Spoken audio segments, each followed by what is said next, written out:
Once they've hauled everything over to Snezhnaya, we can make a little extra by selling their wool.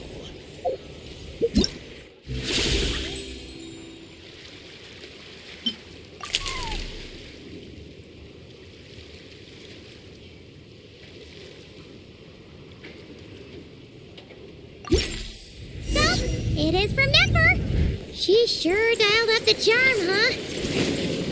Sounds like the payout could be huge, though. Let's head to the curatorium and check it out.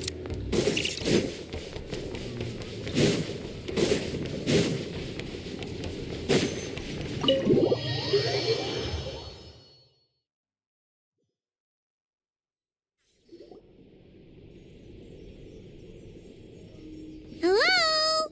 Anyone here? You got here even earlier than I expected. That should give us just enough time to go over some details before the opening ceremony.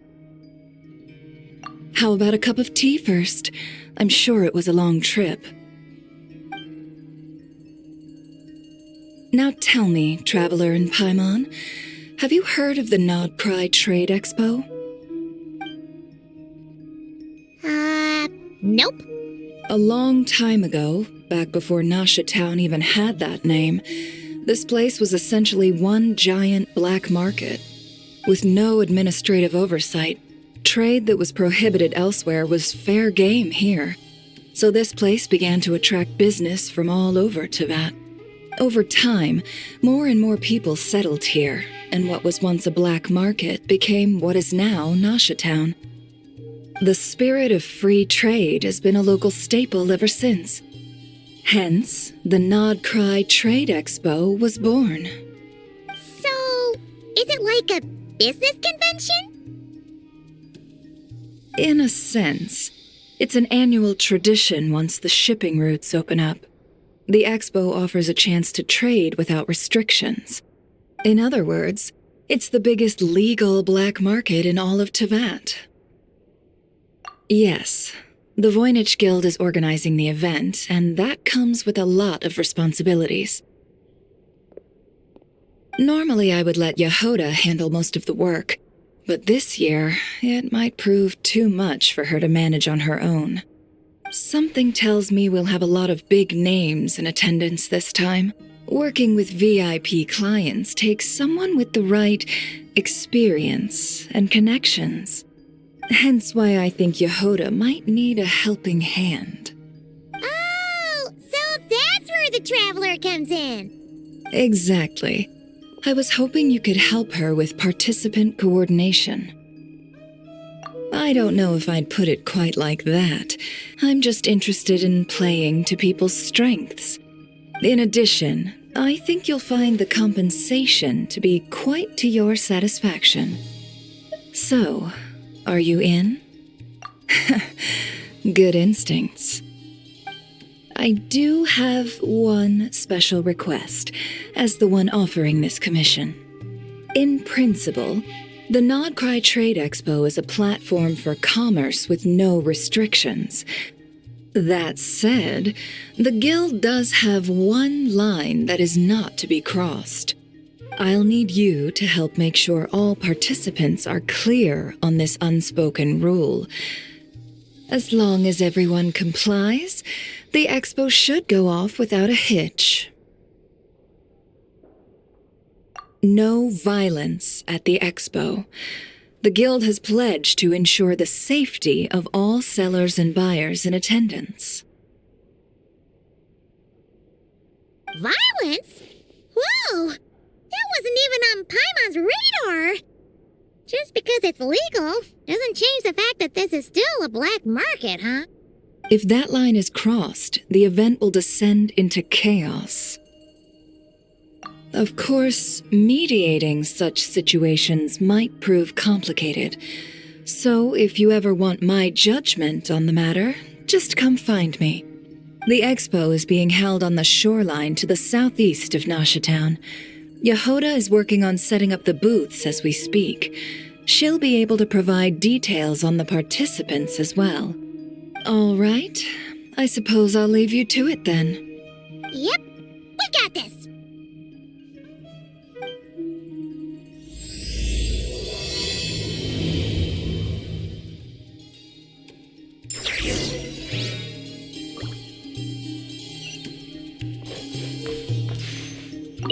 If you find yourself in a tricky situation, just come find me.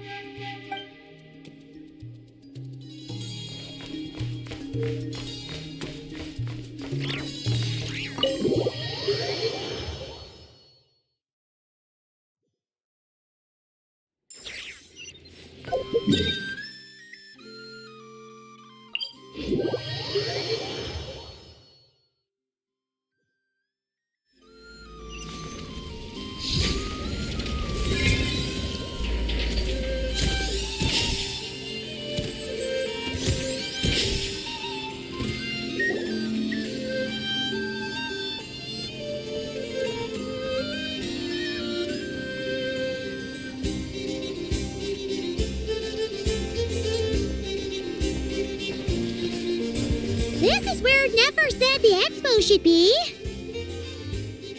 Let me think. Yeah! Let's go with this. We can't keep changing the setup. Where are the goods being stored? You still haven't told us. And what's the guild's cut on transactions this year? Sorry, one question at a time, please.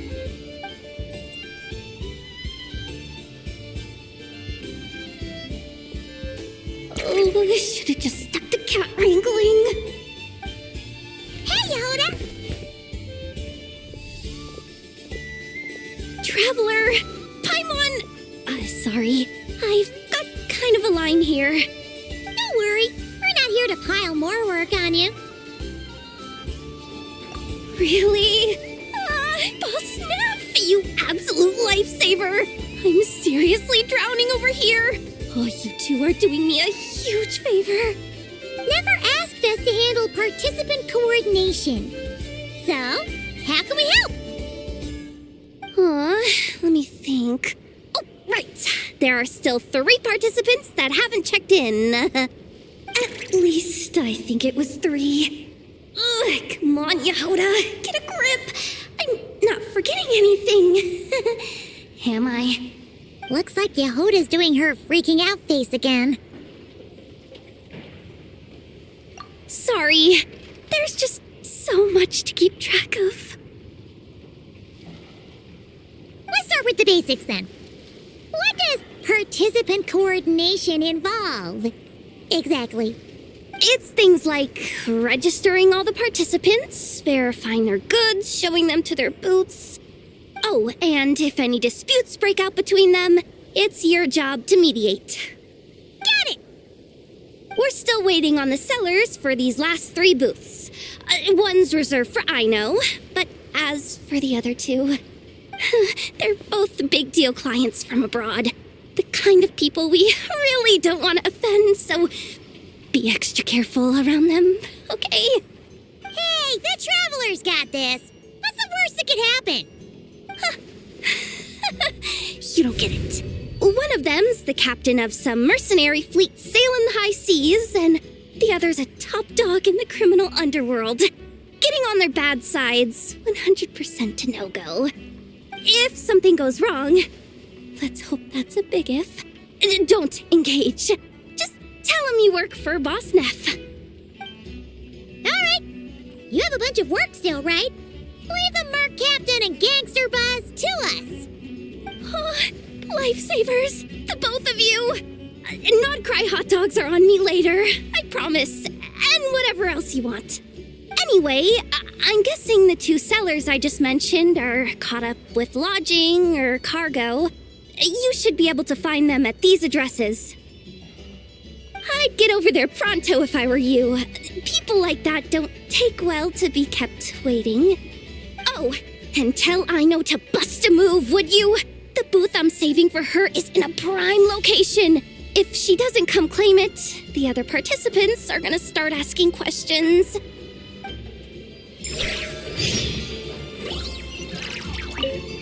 One at a time.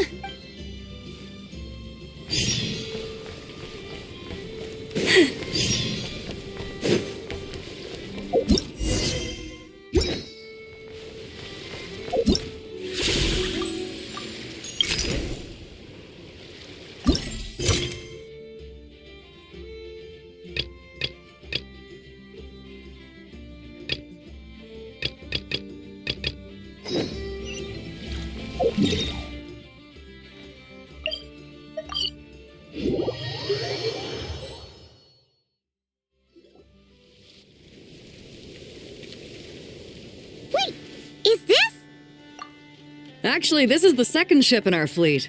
The Alcor's back home patrolling Guyun Stone Forest. Beidou! The infamous merc captain who sails the high seas! Yeah. We've met, remember? What's with all the pomp and circumstance? It's a long story. Well, no sense standing around. Take a seat, tell me all about it. I'll have my men roll out the welcome mat.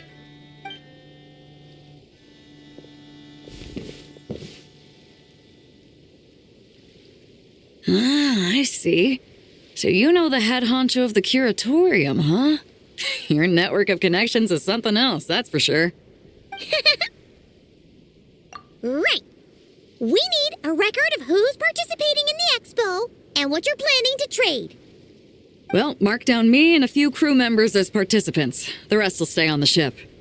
As for what we're trading, take a look.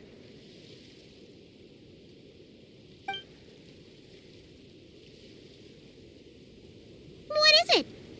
A while ago, Ningguang revamped the Guizhong Ballista. The beauty you see here is one of her new and improved models. It has insane firepower and comes complete with remote guidance for accurate striking even at long distances. I just know people are going to be fighting to get their hands on it. Are you sure you're allowed to sell stuff like this? Don't worry. Compared to the model the Millileth's using, this one might as well be an antique.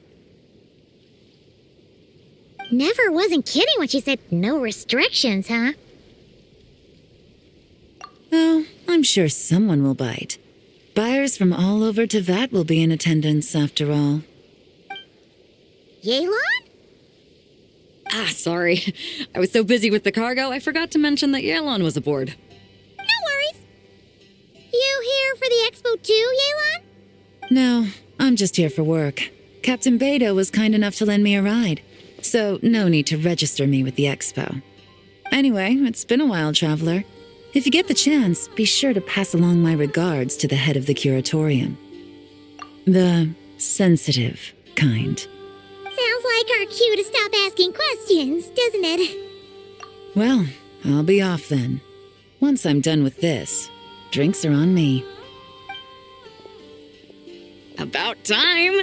I've been itching to see Nod cry from the bottom of a bottle. All right, that's it for registration. Follow us, and we'll take you to the venue.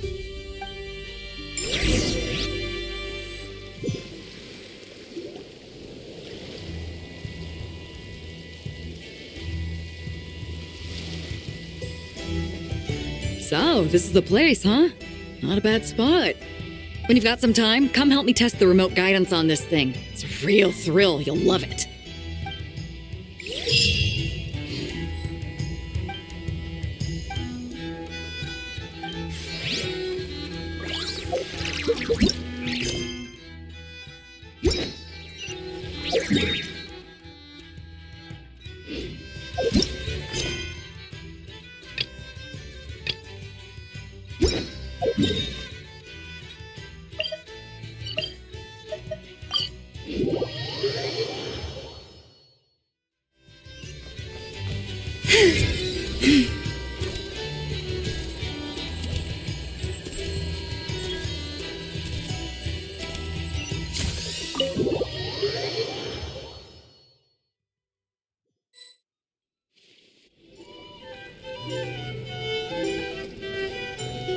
Flagship.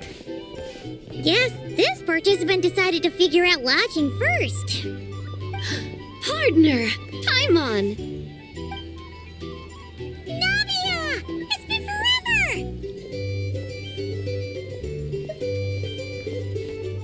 You got that right.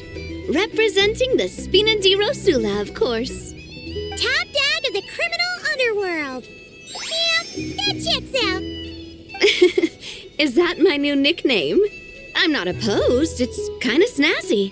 It's great that we found you. We're working a commission to help with participant registration right now. You know, goods verification, stuff like that. Oh, I see. Well, in that case, take a seat. I ordered a whole bunch of food.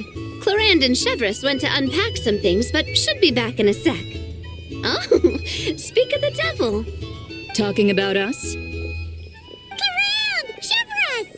You're here too! Nodcry is a chaotic and dangerous place.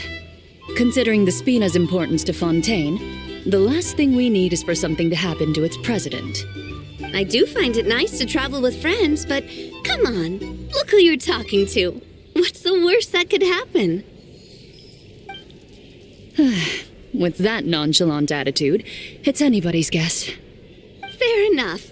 Guess you can mark down our champion duelist here as my bodyguard. Gang boss and her bodyguard. Got it. Should we mark you down for the expo too, Chevros? No need. I'm here on official business. A lot of our recent cases have had ties to Nodcry. And that's Paimon's cue to butt out. Oh, one more thing.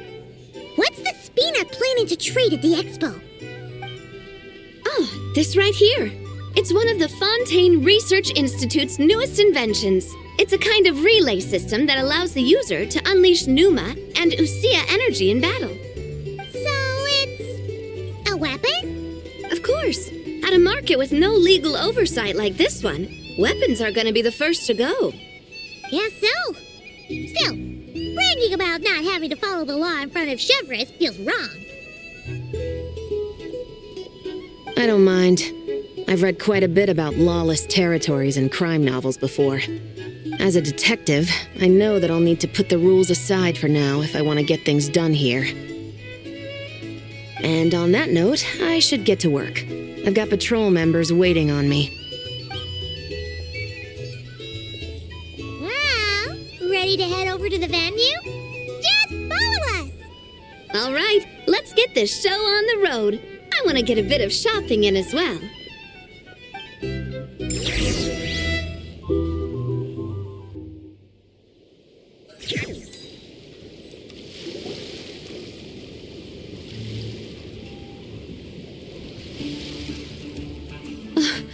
Wow, it's even bigger than I expected.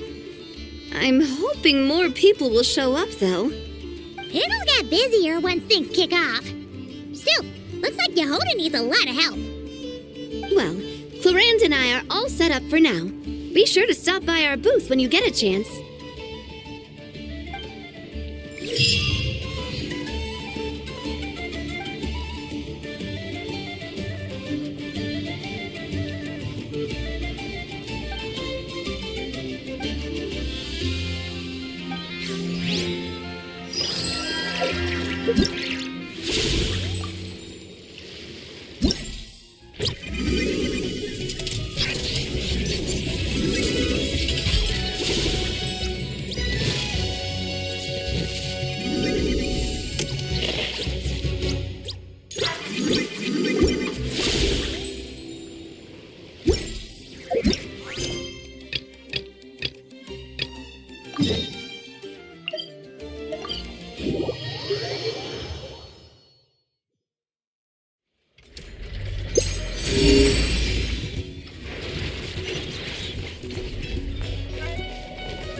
Hey, you two! Traveler, Paimon, hello. We're helping out Never with some expo stuff, and we heard the Krumkake craft shop is taking part. Correct. Aino is just doing a final round of debugging on her Thwack and Smack defense bots. Oh! Is that her submission for the expo? Yes. Moles and other small creatures often steal from the craft shop, so Aino designed a defense bot based off of them to protect this place. Upon further testing, these bots turned out to be highly effective, so she decided to perform some upgrades and bring them to the expo. Wait! So Aino is actually gonna trade one of her bots? Not exactly. With the exception of a few special orders, Aino rarely sells her finished products. What she's trading at the expo is the blueprint, not the finished product. Oh! So, are you guys ready to head over then?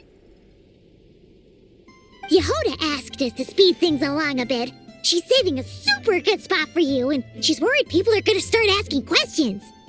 I told her I need to finish debugging first. There's no point in rushing or I'll have nothing to trade. Oh! Paimon's never seen Aino this serious before. The craft shop is experiencing a severe shortage of funds. Aino is hoping the expo will improve our financial situation, so she's being extra thorough. Where'd all the money go?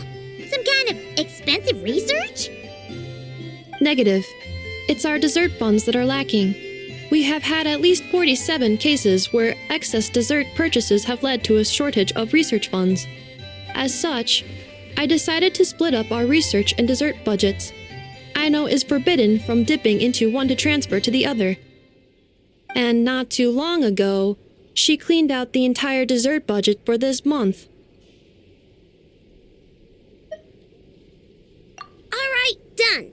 Thwack and whack defense bots, do me proud. Looks like we can head over now.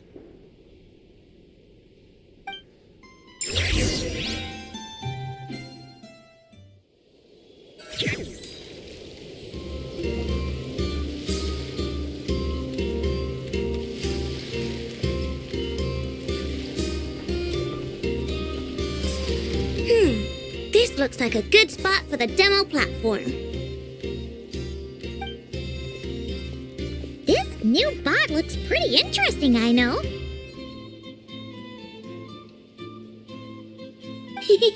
Swing by and try it out whenever you want. It'll blow your mind. I just know it. Thanks for the help. No problem. Oh, and for registration, is it just gonna be you two? I will be participating, but there is no need to register, Aino. She doesn't like to be around a lot of people. Once the expo starts, she'll head straight back to the craft shop. Oh, good point. The 3 participants that Yehoda mentioned are all set now. Let's go give her an update.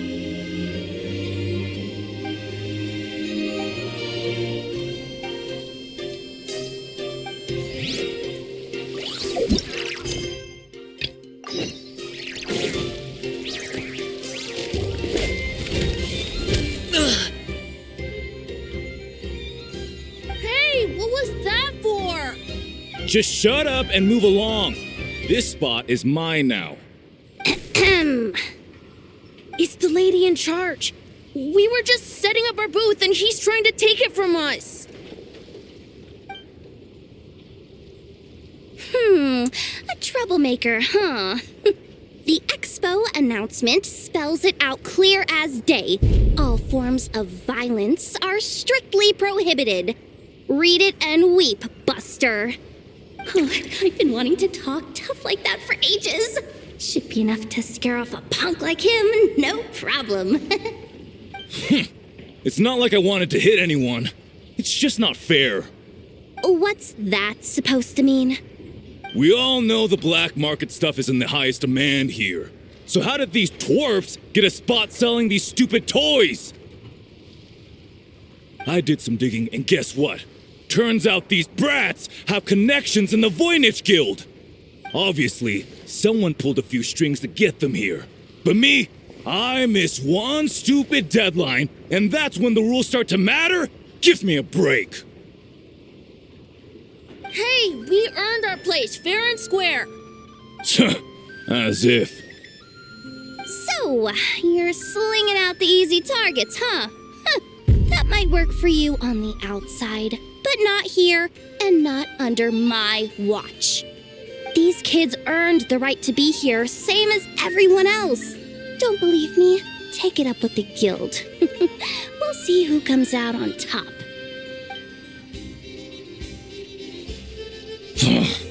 Just you wait. Who the heck was that? Just some punk looking for a fight. But I scared him off without even lifting a finger. I'm still shaking. close. Almost had to pull the Never guard. Wow, he's lucky he decided to run off, or we'd have helped teach him a lesson. Thanks a million, miss. All in a day's work. Anyway, knew I remembered you guys. Your guardian works for the guild, right? Was it again? Auntie, are you all right? I'm fine. Just got a little scrape when he pushed me.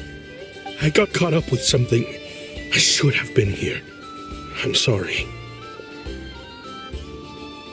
Right! Ashvapati! The one man in the guild who wouldn't know profit if it hit him in the face. You get a spot in the most lucrative market in the world, and you're letting the kids use it to sell toys. And no one else would even entertain that idea. Well, the purpose of the expo is free trade, right? There's no rule that participants have to sell weapons. No, but most people know what's gonna make real dough. Unlike a certain someone. Ati, Neb, Rhea, head back to the booth. If anything else comes up, you call for me, okay? Don't be reckless. Okay, got it.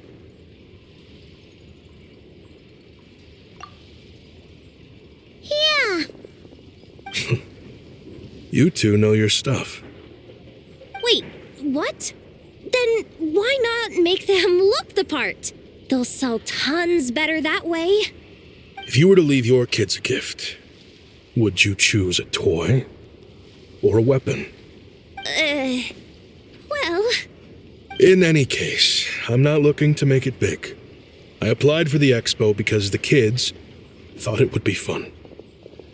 All I care about is them having a good time. Fair enough. You're still gonna be busy with guild business though, right? Just a heads up. This might not be the safest place to leave the kids unattended. I understand. A lot of children suffer because their parents are too consumed with work. It's unavoidable sometimes. But I want them to have better. You know what? Don't even sweat it. I'll look out for them. What the heck are you doing, Yehoda? Really? That would be amazing. What do you say to Miss Yehoda, you three? Thank you, Miss Yehoda. My pleasure. Just have them come find me if anything comes up. Got it. I should get going then. Wow, way to step up, Yehoda. I'm just looking out for some kids. How hard could it be? Then again, I bet I'll be swamped with disputes to settle once this thing gets rolling for real. Relax, we'll help you out. Oh, also, we registered the last 3 participants. So, the expo can start now, right? Wow, already? In that case, let me go get things ready for the grand opening. Talk to you later.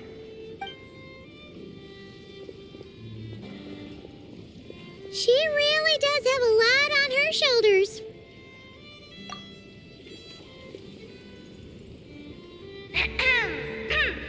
Attention, everyone! Participant registration is now complete. On behalf of the Voynich Guild, I am pleased to announce that the Non-Cry Trade Expo is open for business.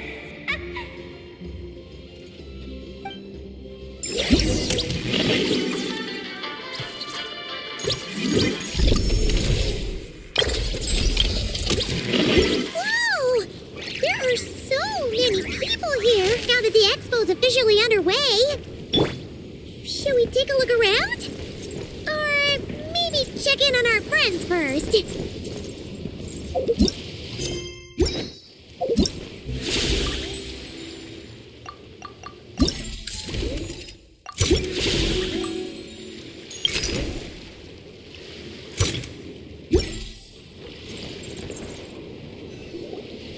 Wonder how Beto, Navia, and Inefa's goods are selling. Let's go check. Excuse me. According to the expo announcement, you are in charge of mediating disputes between participants, correct? Just now, as Aino was about to return to the workshop, she got dragged into a conversation with some individuals who appear to have unofficial ties to the expo. My database does not have relevant information on how to address the situation, so I came to you for help. Unofficial ties, huh? Sounds a little shady. Come with me.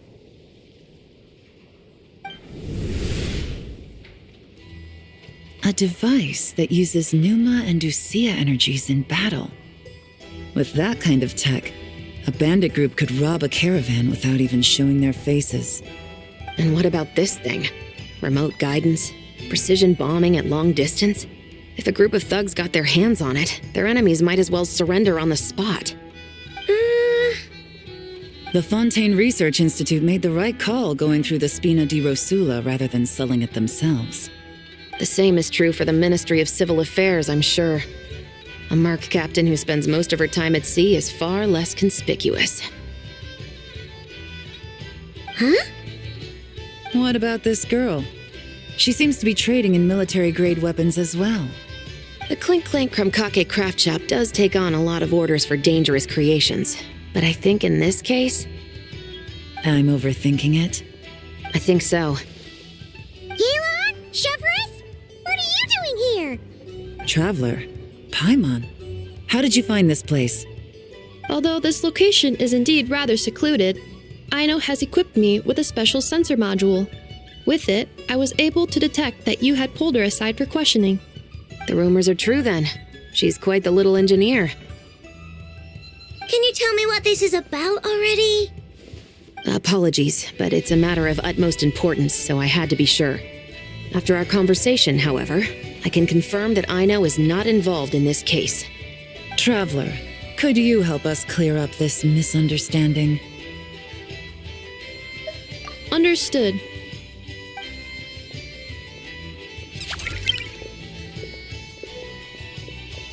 Based on our conversation just now, I'm guessing neither of us is the target the other is searching for.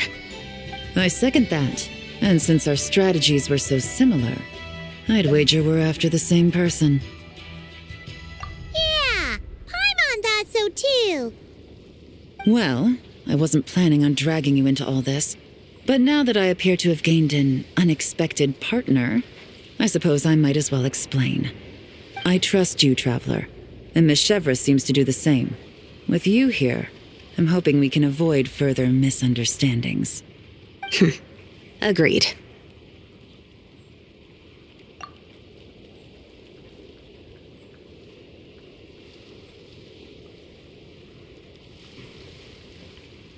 Miss Chevres and I seem to be here in Nodcry to reel in the same fish.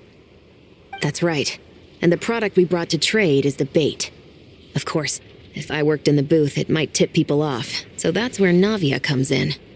I assume it's the same situation with Captain Beto? So, does that mean your target is gonna be at the expo? Yes. There's a good chance it's one of the buyers.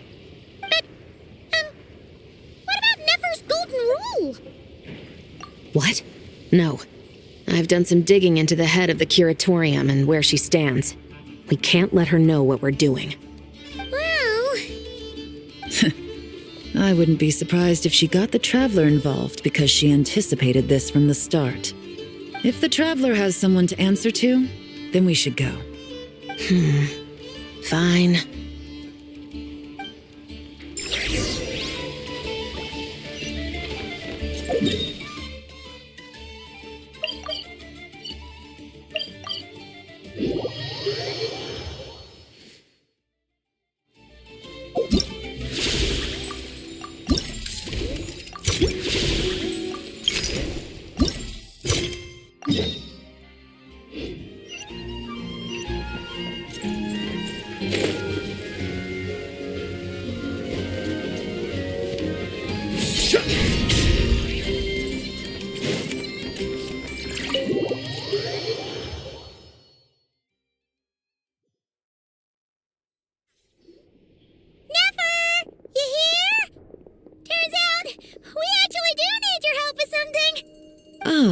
Miss Yelan from Liyue, and Miss Chevreuse from Fontaine. It's quite the honor. Forgive me for not greeting you sooner. So you knew we were coming all along? Anticipating your arrival is one thing. Getting you to come talk to me is another. And that's why you put the Traveler in charge of participant coordination. You knew we trusted him enough to tell him the truth about our plans. And you also knew that, out of respect for your arrangement, the first thing he would do is bring us here. How else could I have gotten us all to the negotiating table? Forgive me for not cluing you in, Traveler. I had a feeling things could get complicated, so caution was vital. Rest assured, you will still be compensated as promised. So, can someone explain what's going on here? Yes, might as well get it out in the open, ladies. You two were going to exchange intel sooner or later, correct? No better time than the present. Recently, the bandits at our border have become more aggressive. We don't know how, but they seem to have gotten their hands on some kind of weapon, which has made them a lot more dangerous. The caravan transports have been helpless against their attacks. We're facing a similar situation in Fontaine. Conflicts between gangs have been escalating, with civilians getting caught in the crossfire. Our investigation indicates that someone has been supplying the gangs with some unusually powerful weaponry. Even with the Spina's help, we've been struggling to curb the fighting. In which case, I think we can confirm that we're facing arms dealers operating on an international scale. Yes, and their cover has been ironclad. There hasn't been so much as a trace leading back to them, until their most recent operation. Let me guess. Someone leaked where the weapons are coming from, and it pointed right to the Nodcry Trade Expo. Exactly. I see. Well, weapons tend to be a hot commodity in a market with no restrictions. Say that the person you're searching for is in attendance. Does that mean you're prepared to ruin the expo to nab them? I won't lie to you. Catching this person is my top priority. How about this? In the spirit of being a good host, you give us a bit of leeway to do what's necessary. And in return, we won't do anything to undermine the expo. All deals made at the expo are protected, including those that would be illegal elsewhere. It's the entire purpose of an event like this. The Voynich Guild gets a cut from both the seller and the buyer, so we have a duty to uphold that principle. I can't just let a customer get scooped up by the authorities while everyone watches. You said this was a negotiation, but you don't seem prepared to compromise. Let's think about this. Maybe there's another way? Only deals made through the expo are protected, correct? Oh? Theoretically speaking, were any deals to take place outside of the expo's scope, I would have no right to interfere. Good. Then we can promise that the rules will be followed. I want insurance, then. To hold you to your word, the Traveler must be part of all operations related to the investigation. We have a deal. Then you have my thanks in advance. Looks like negotiations are a success! It's the best outcome I could have asked for. I appreciate the help, Traveler. In that case, do me one more favor, would you? When this is all over, I want to hear the real story behind everything that goes down.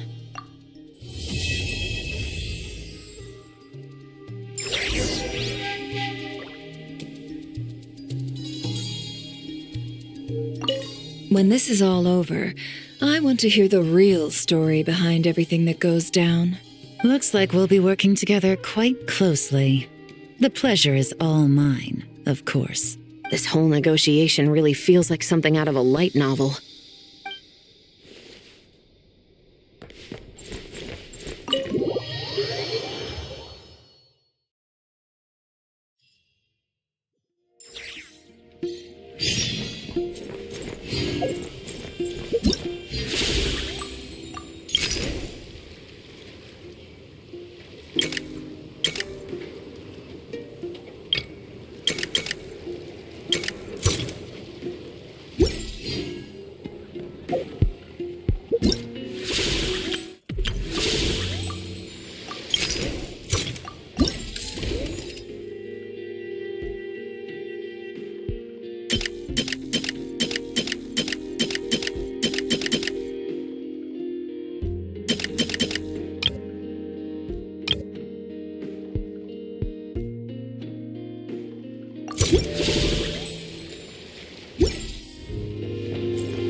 People ought not be so frightened of ghosts.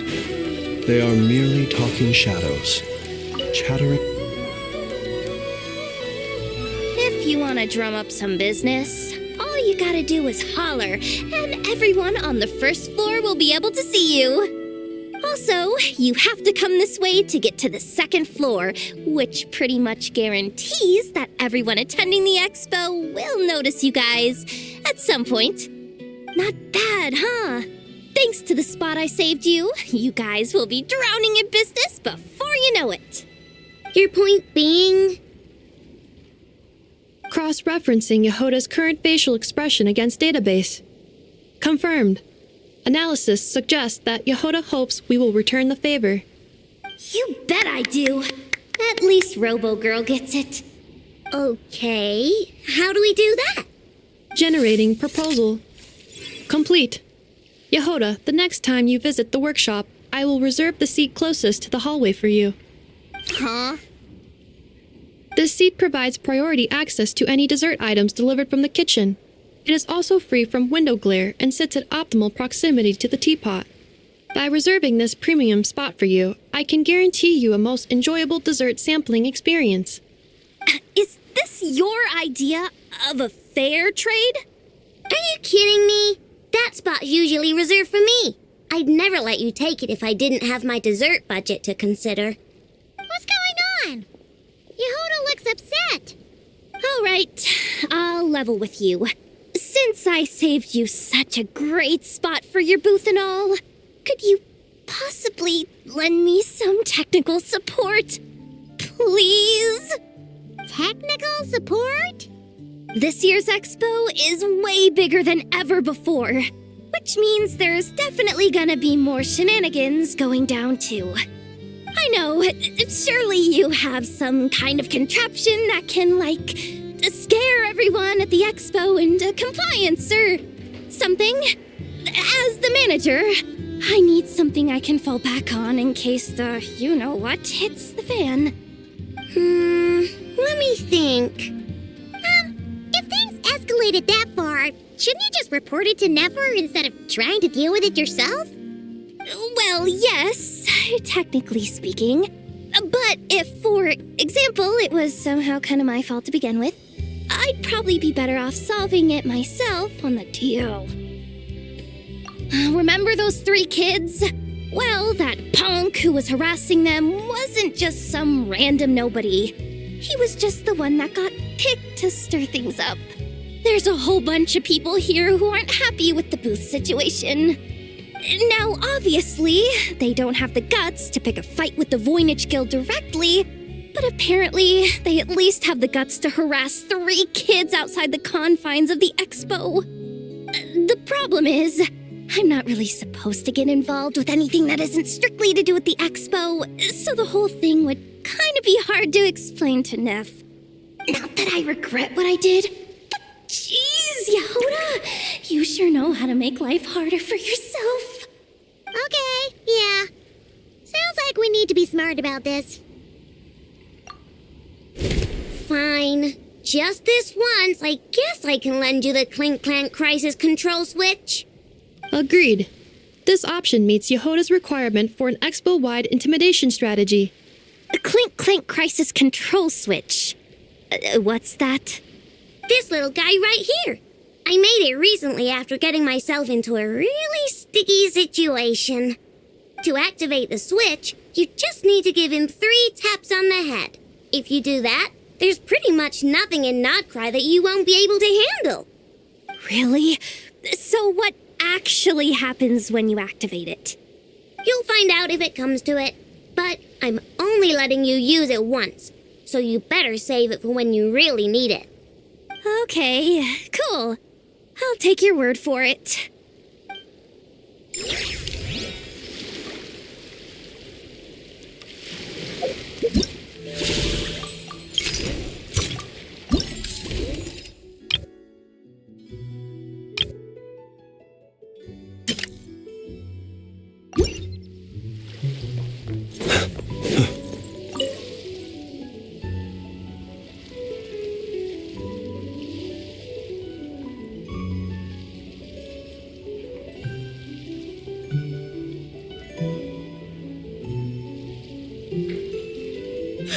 It's her, the boss of the Spina di Rosula.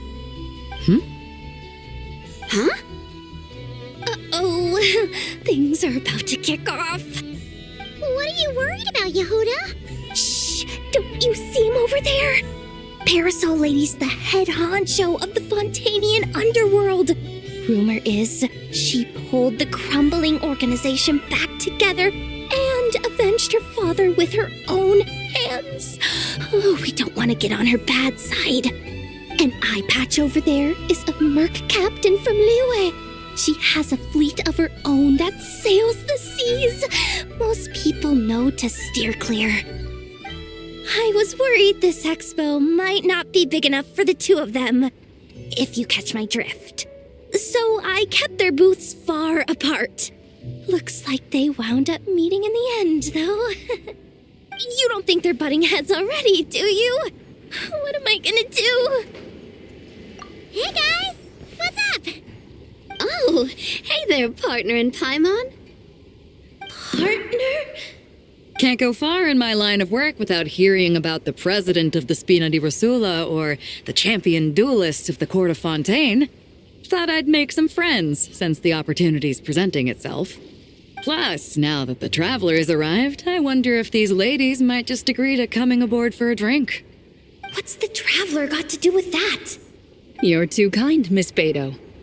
So, the thing is, over there is a friend of ours. She's managing the expo, and seeing as you're all big shots where you come from, she was worried you might, butt heads. Is that so? Well, I think you can put her at ease. Yeah, and if there's anything we can do to help, just say the word.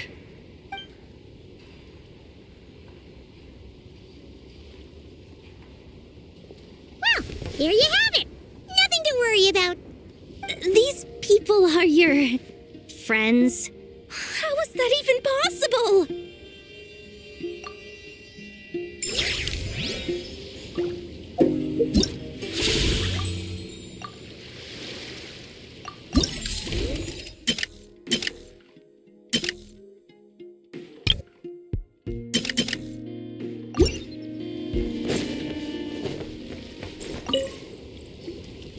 Uh-oh, it's Lord Songima Bay.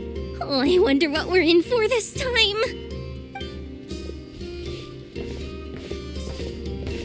Well, hello. Is that the traveler and our dearest Miss Expo Manager Yehuda? You're in luck. I'm offering a whole host of Expo exclusive discounts. Don't miss out. Paimon's not remotely surprised to see Dory here. This event's practically made for her. Yeah, she attends religiously every year. And she's always the seller who we get the highest number of complaints about. Complaints? Every single mora I make from this expo is 100% legitimate. I've never broken the rules, and my prices are entirely fair. If people regret their purchases and want to grumble about it behind my back, that's not my problem. Paimon can hazard a guess as to why people might be complaining. I know. And every dispute ends in your favor after you've peppered the buyer with 1,000,001 reasons why you're not in the wrong. It's just, could you maybe not find a way to send every single one of your customers complaining to me this time? I'm begging you, Lord Songemabe, for me, please. How about this? A special opening sale just for Miss Yehuda. 50% off! In other words, I'll do my very best to keep the number of complaints down to no more than half of my customers. Sound good? Jeez, what a bargain. Works for me, I guess.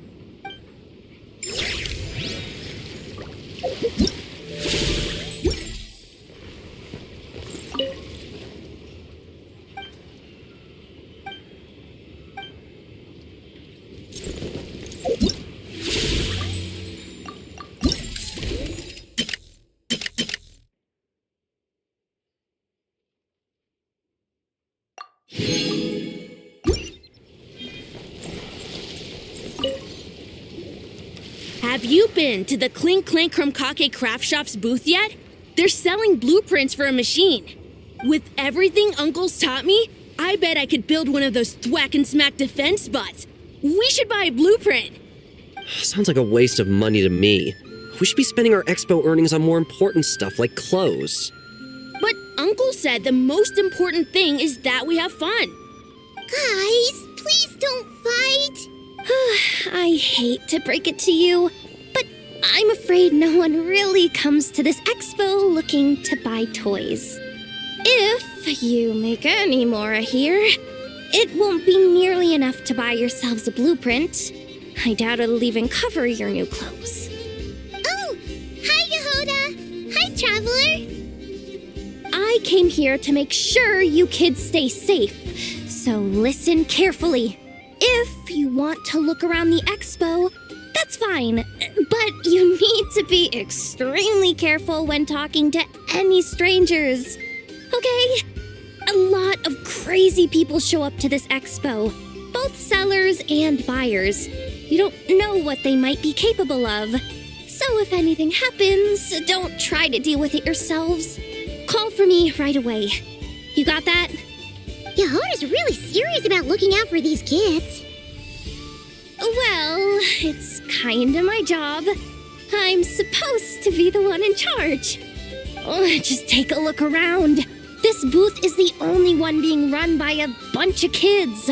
If there's anyone out there aiming to cause trouble, you can bet they'll start with the weakest target.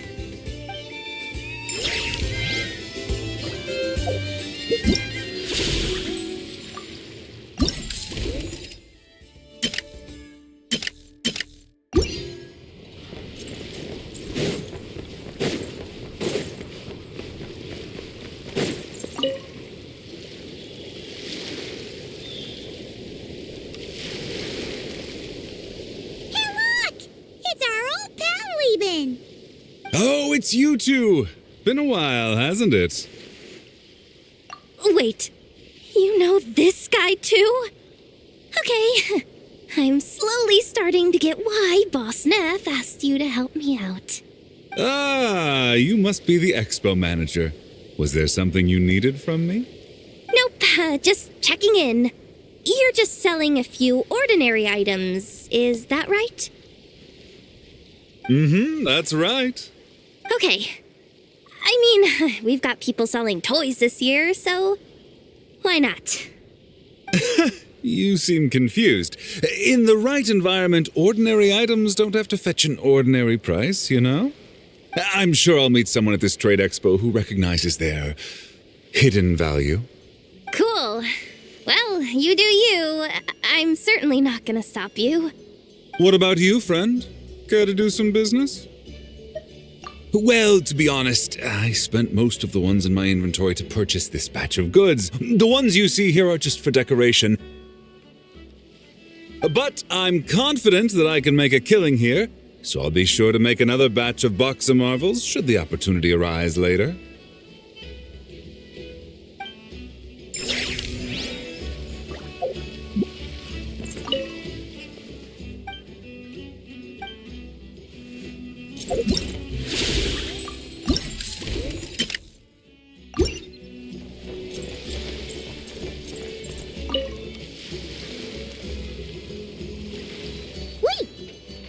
Familiar face?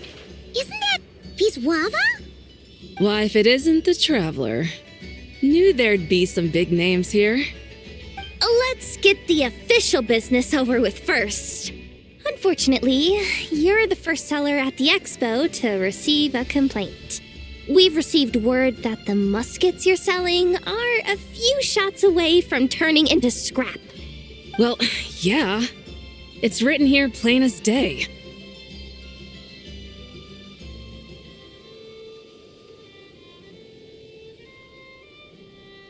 Muskets for sale.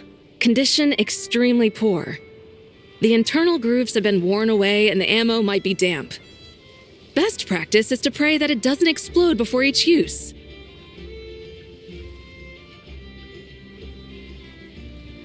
Wait, so you weren't speaking in code to cover your tracks? Code? Yeah, sometimes people bring stuff that needs to be kept on the down low, so they dress it up as junk beforehand. Happens on the black market all the time. You're overthinking things here. This stuff really is junk. We were just gonna scrap them, but my superiors thought we might as well try and make some more off of them. And who knows? If the prayers are answered and the gun ends up firing a few times, the buyer hasn't totally wasted their money, have they? Guess not. I mean, a weapon on the brink of ruin that's still capable of considerable firepower. Doesn't that just scream black market to you? Yeah, but who would buy something like this? Maybe collectors who don't care if it works, and desperados who don't care if it explodes. Fair enough.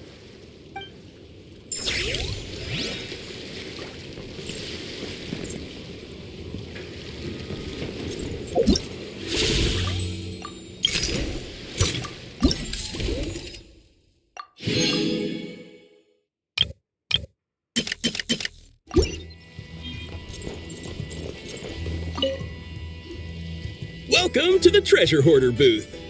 The treasure hoarders have a booth? Yep, every year. This is the largest legal black market in all of Teyvat. The stuff they dig up is perfect for a place like this. But can one person really represent their entire organization? No way. Treasure Hoarder is just a catch-all title. Their internal structure is crazy complicated. The thing is, the members who'd apply to set up the exhibits used to give themselves ever more highfalutin titles. You know, to boost buyer confidence. Over time, it became an unwritten rule that each expo can only have one treasure hoarder booth. The different factions usually duke it out beforehand for the right to take part. To be honest, I see myself as a member of the Fruity Order first, and a Treasure Hoarder second. Of course it does. The Fruity Order is known far and wide for its heroic deeds. The Fruity Order's a familiar name around here, at least. They've been winning the Treasure Hoarder Expo rights for a few years now. Although, this guy's a new face.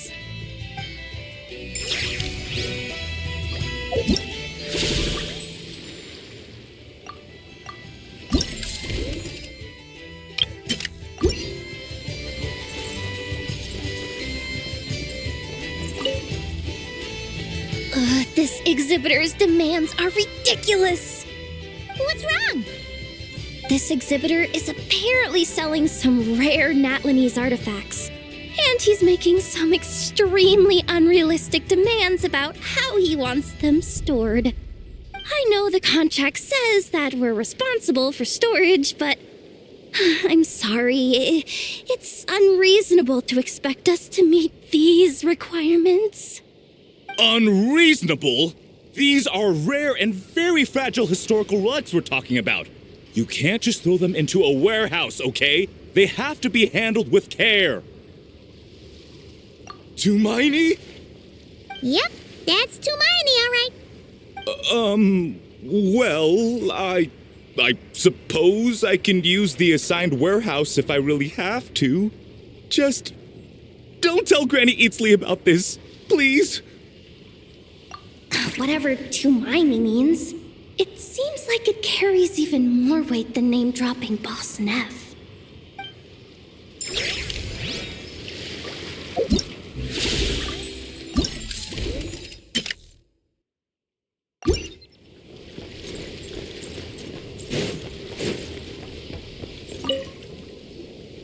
Sir, we don't forbid exhibitors from offering drink samples, but I need to make sure you understand what you're getting into. Any samples you offer are at your own risk. If anything goes wrong, like if a customer has a bad reaction to one of your products, the expo can't take any responsibility. Rest assured, ma'am, what you see here is 100% pure Mondstadt vintage. Straight from the Dawn Winery's cellars, actually. Really? Wow-wee! You don't often find Mondstadt wine this far away from home. You're telling me. If you try to ship this stuff through the proper channels, all the taxes and tariffs would send the prices skyrocketing. But that's where my connections come in. With me, you get Mondstadt wine at Mondstadt prices. Cool! What kind of connections? Hey! You can't go around asking people questions like that!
Keeping an eye on things. Looking out for any problems that might need me to step in.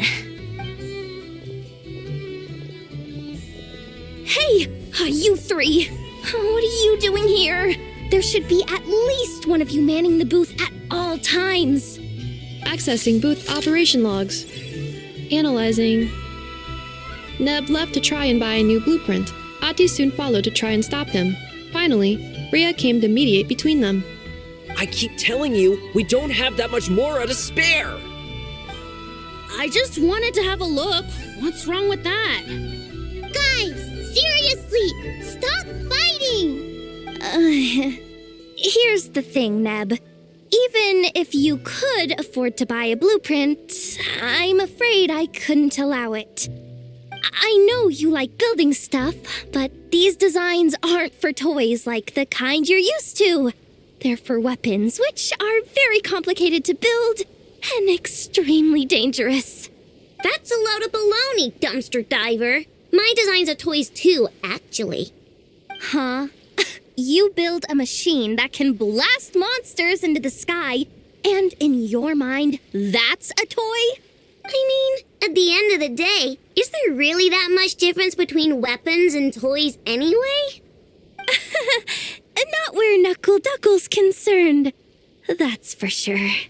That's not the point. Anyway, you there with the brown hair, you want a blueprint? Yeah! I want to make some thwack and smack defense bots too. I also have some design ideas of my own. And with your bots as the basis, maybe I'll be able to try them out for real. I get it. Your head's so full of ideas you want to bring to life that you can hardly sleep at night. You try eating some snacks to take your mind off things, but it doesn't seem to help anymore. Exactly! But what can I do? I'll never be able to afford one of your blueprints.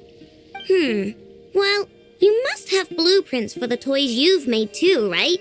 Let's trade. One of your toys for one of mine. Really? Thank you so much, ma'am. Is it ma'am or... It's Boss. Boss of the Clink Clank Krumkake Craft Shop.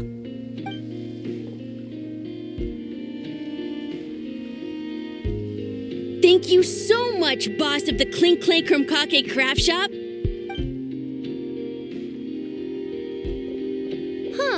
That was very thoughtful. Who are you, and what have you done with Aino? What's that supposed to mean? I'm a boss, aren't I? A lot of people depend on me. Looking out for them is a big part of the job. Did that really just happen? For a moment there, Aino stopped being a little kid and acted like a full-on grown-up. A grown-up who's shorter than the kid she was looking out for, but still. Previous records indicate that Aino has a 94% chance of adopting such behaviors when encountering a child in a similar situation to herself.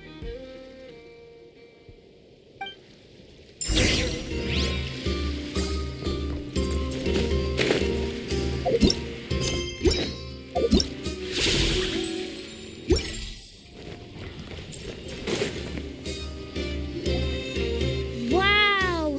Can this launch blaster thing really shoot stuff from that far away? It does launch and blast things, but it's actually called a ballista. And yes, it can.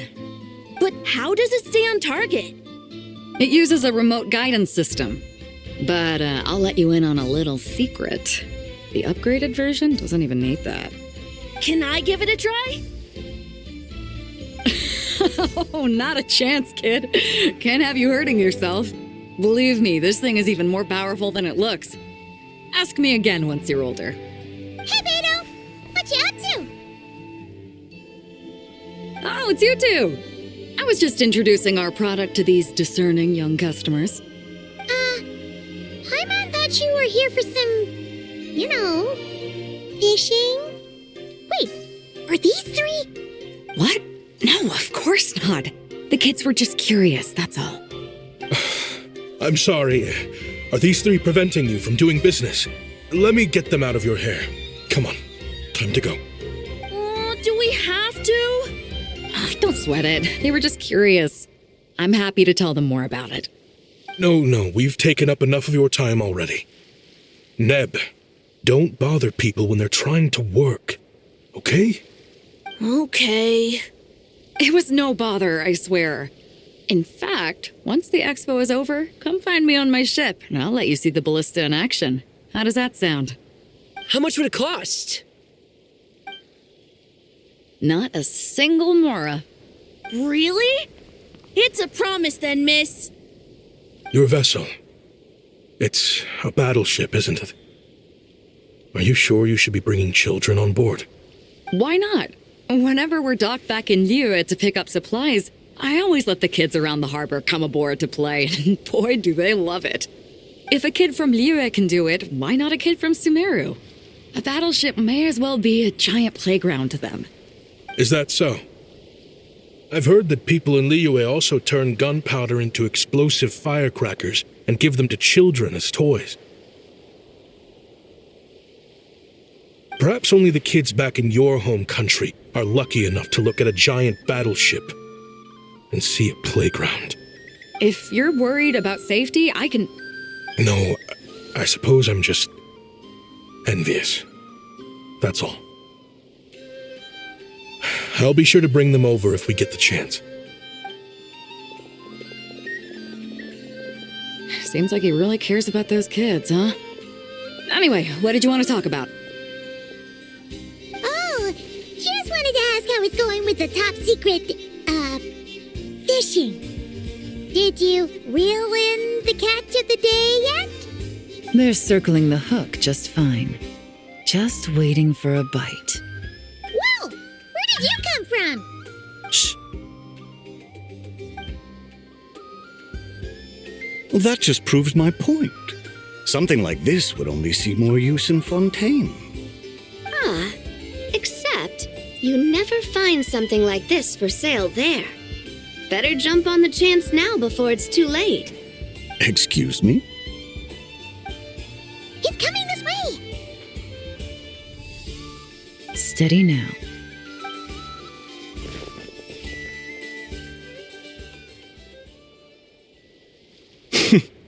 That's mighty expensive. Well, no one's forcing you to buy it. If you're not interested, you're free to move along. What? Come on. There's no rule saying we can't haggle. The Voynich Guild gets a cut of whatever I sell. Obviously, that's factored into the price. Don't like it? Take it up with them. Listen, I can tell this is something special. If you're willing to go a bit lower, I'm prepared to cut a huge deal. I know it's something special, so I plan on getting paid what it's worth. Perhaps there's a way we can both get what we want then. What are you implying? Well, Nod Cry's a big place. Surely this expo isn't the only place we can cut a deal. Oh? What would you say to working this out someplace else? Somewhere the guild can't get a cut? That means no guild protection either. What will I do if you run off without paying?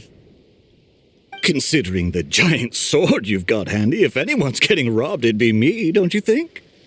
Point is, we're both going out on a limb here. But the reward's worth the risk. Fine. Name a place. As a registered participant, though, I'm too close to the guild. If we don't want them catching on, I'll need to send a proxy. Smart thinking. Let's meet here, then.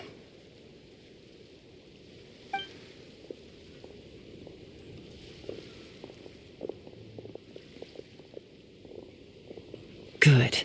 He took the bait. Let's go elsewhere to discuss our next move.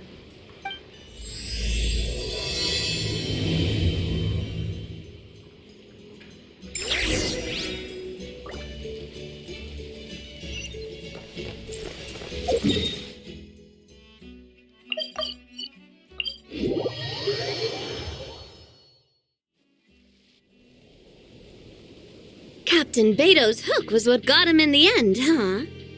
Oh, I didn't get a chance to show off how convincing I can be. This isn't tabletop troop, Navia.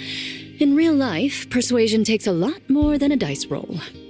I brought a product tailor-made for Fontaine because I thought the group's activities were limited to that area.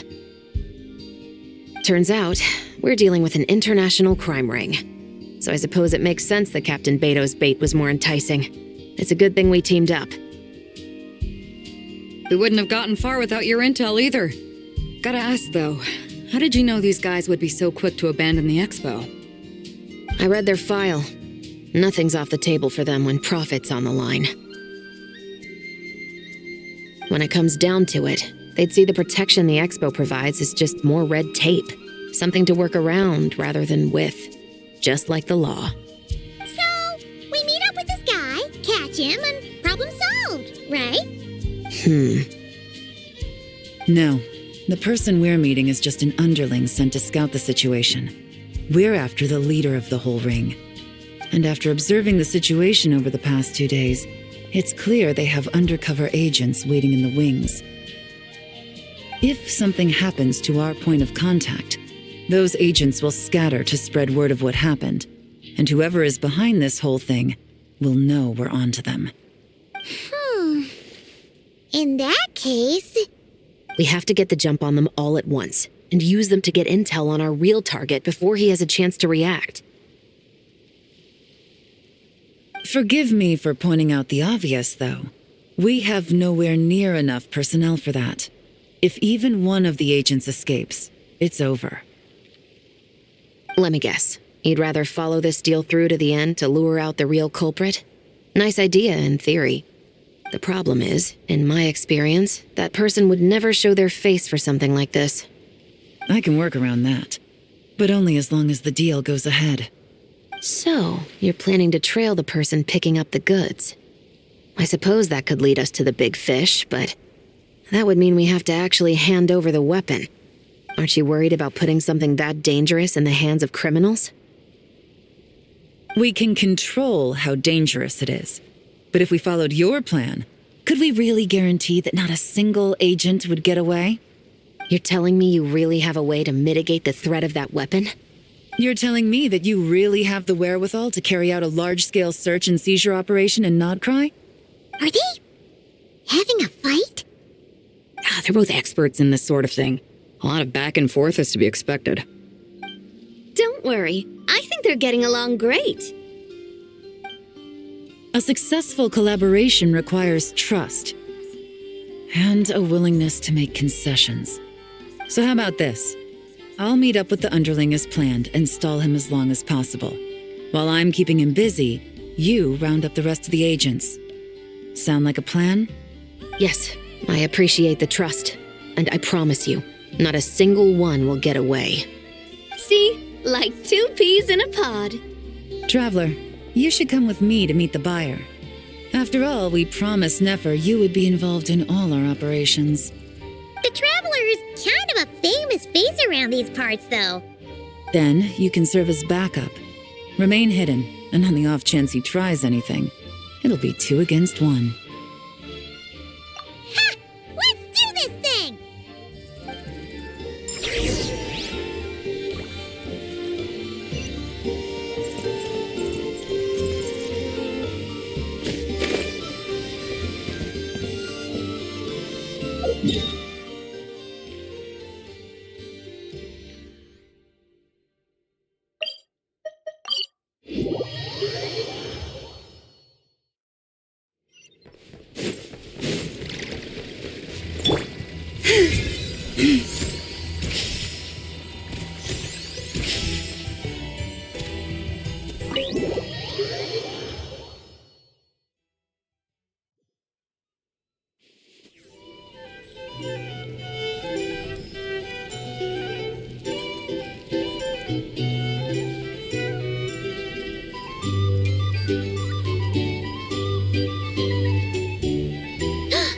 There he is!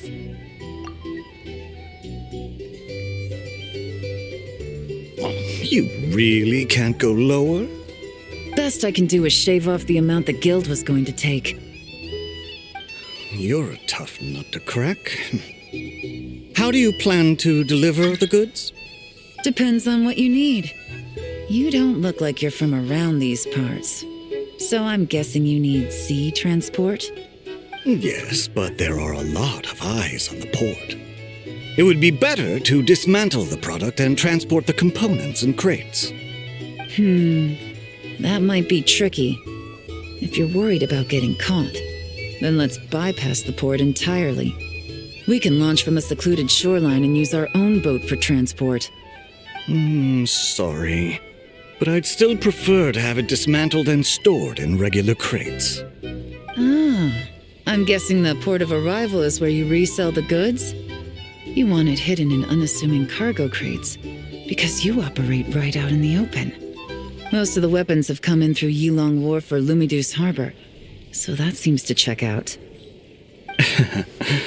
What are you trying to say? Nothing. Just connecting some dots. I think we're done here.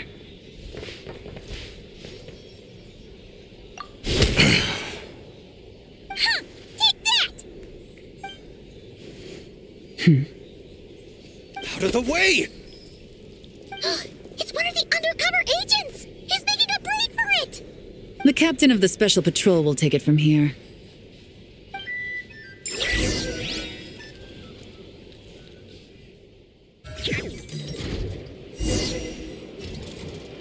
One just popped up. Looks like the one on the surface has been subdued. There are children around. I have to avoid bloodshed. Trying to escape? Allow me to show you the way!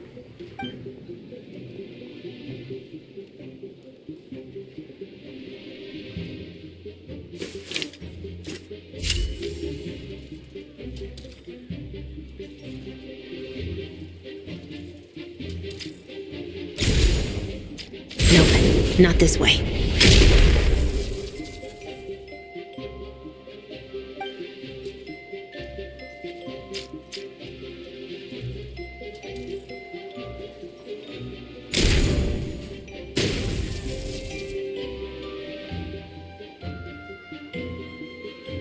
Had enough? Then turn around!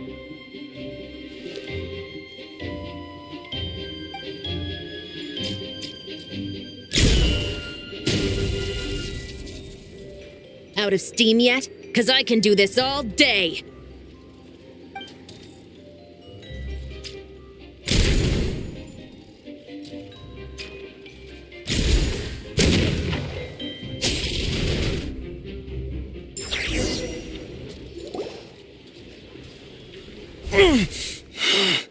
My leg! Is still attached. And if you want to keep it that way, I suggest you stay right where you are. A special patrol uniform.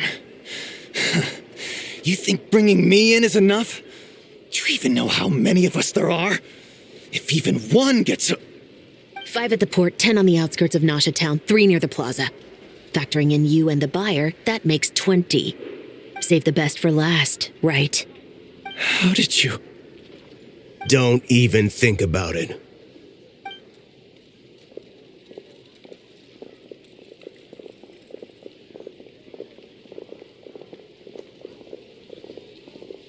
Well done, everyone. We appreciate the assist. The boss sends her thanks.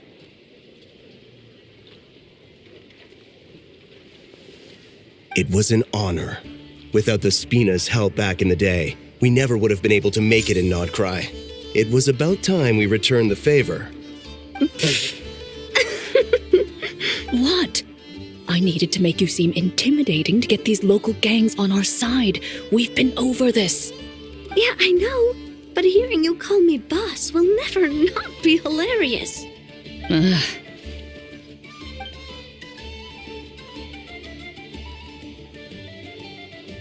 Wow!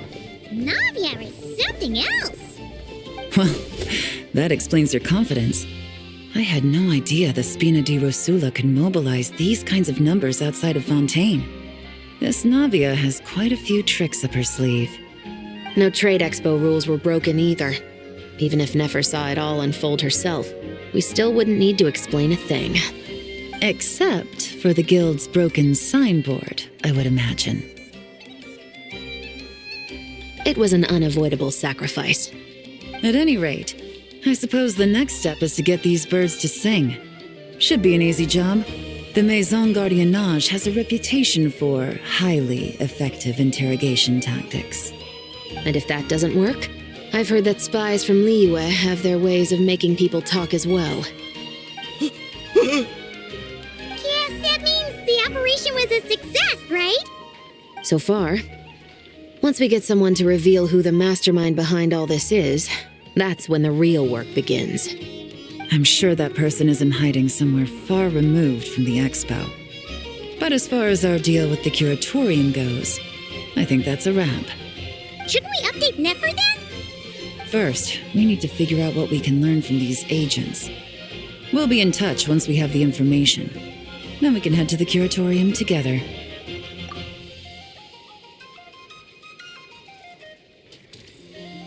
Wow, that went a lot smoother than expected.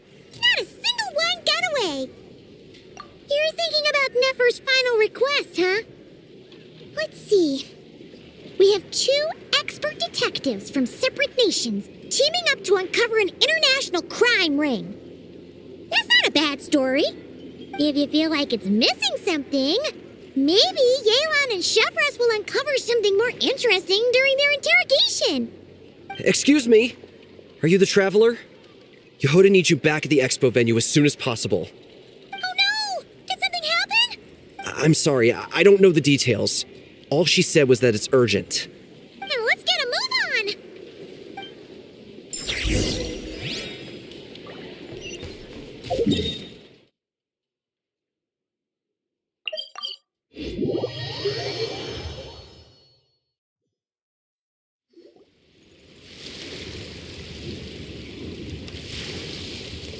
Either I throw the guild under the bus, or I get on the bad side of a terrifying merc captain. Oh, could this get any worse? Get it together, Yehoda. Focus on the hot dog you're gonna treat yourself to after today is over. One thing at a time, all right. You've got this. Let's try not to get too worked up, all right? Don't worry, we'll get to the bottom of this, I swear. What happened? You're here. Please, you've got to help me, Traveler. A theft at the expo is gonna ruin the guild's reputation. A theft? How did that happen? You're asking me.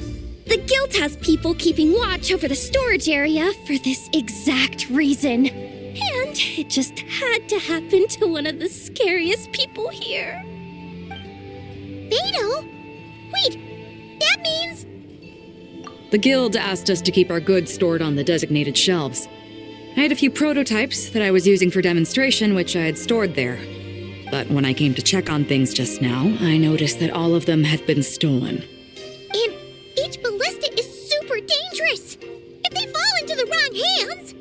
Well, all the prototypes have a failsafe designed to prevent unauthorized use, so it could be worse. Still, we should get them back as soon as possible. The guild will make sure of that. If you could just keep this between us for now, we would be super appreciative. Do we have to tell her? Honesty is the best policy. That's what he taught us. I know, it's just... Miss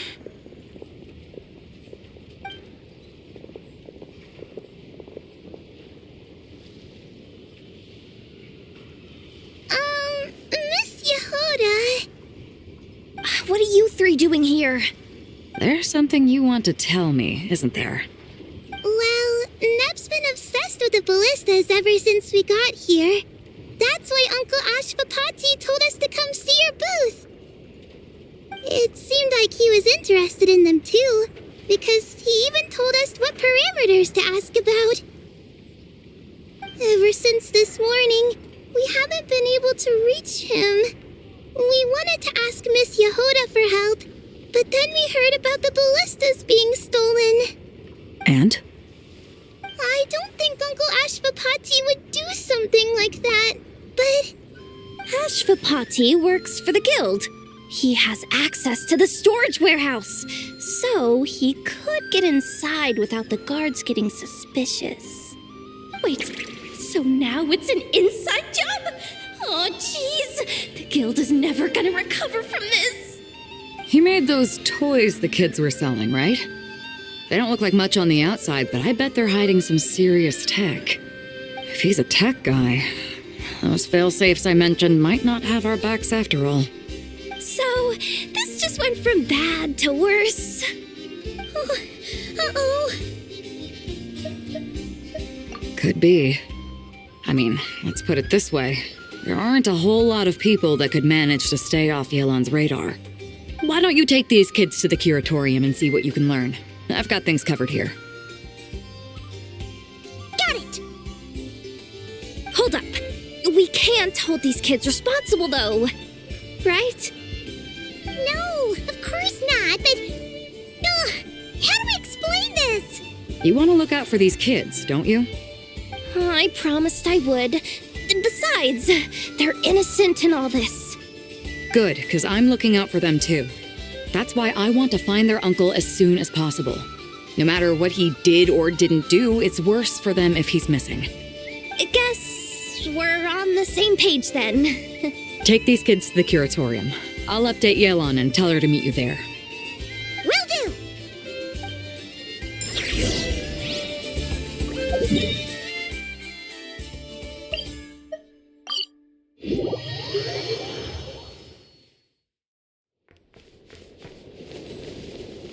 Yeah.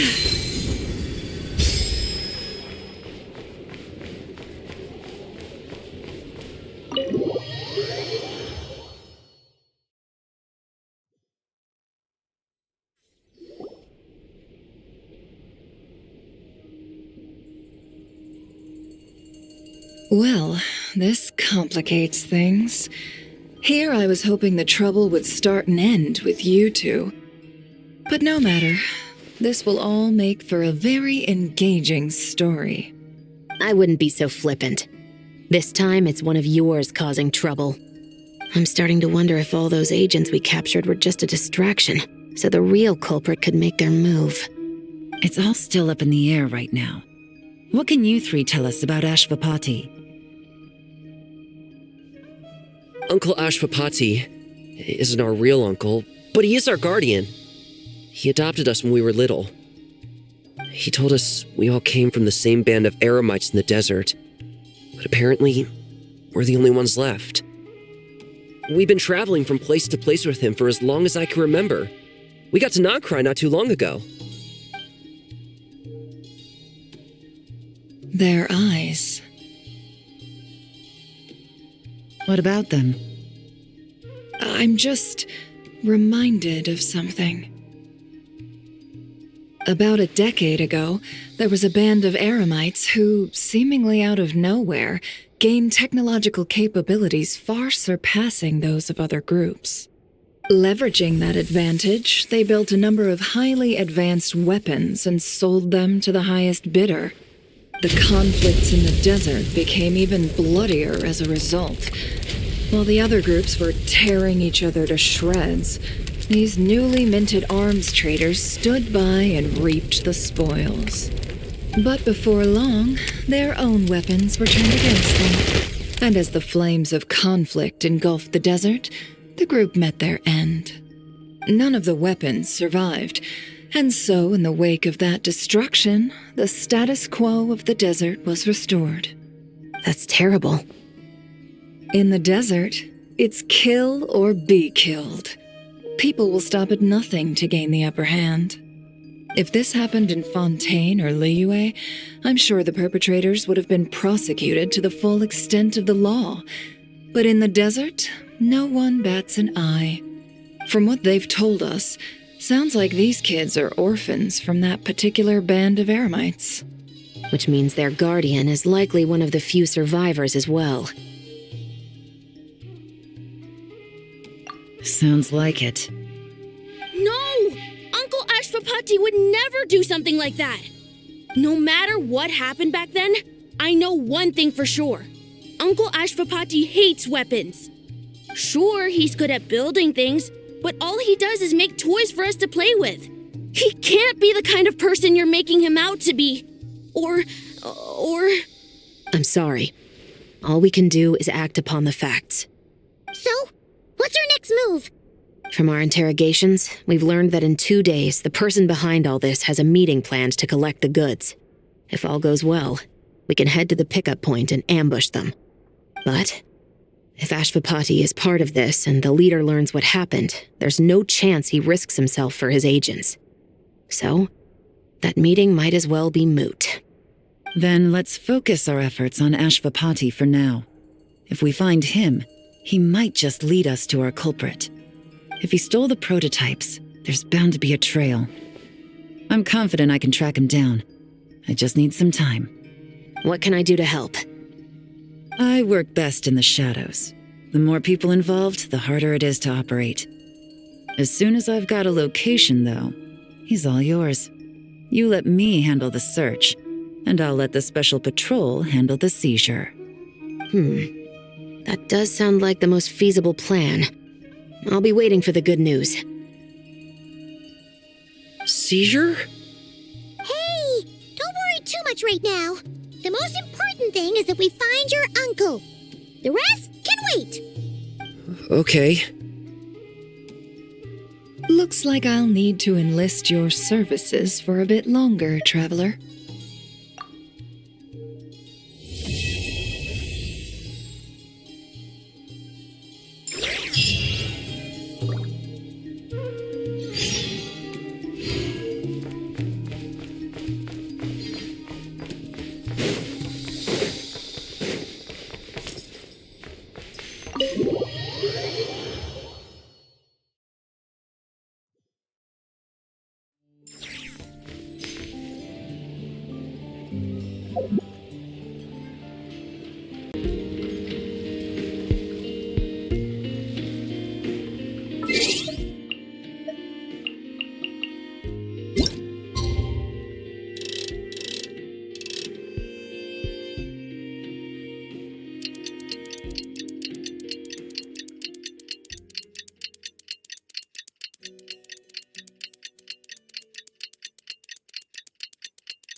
Took me a bit longer than I expected, but I found where he's hiding. Let me just be sure of one thing. We're dealing with someone who has extremely dangerous weaponry in his hands. If it comes to it, are you prepared to handle the worst-case scenario? Absolutely. You just need to trust us, just like we trusted you earlier.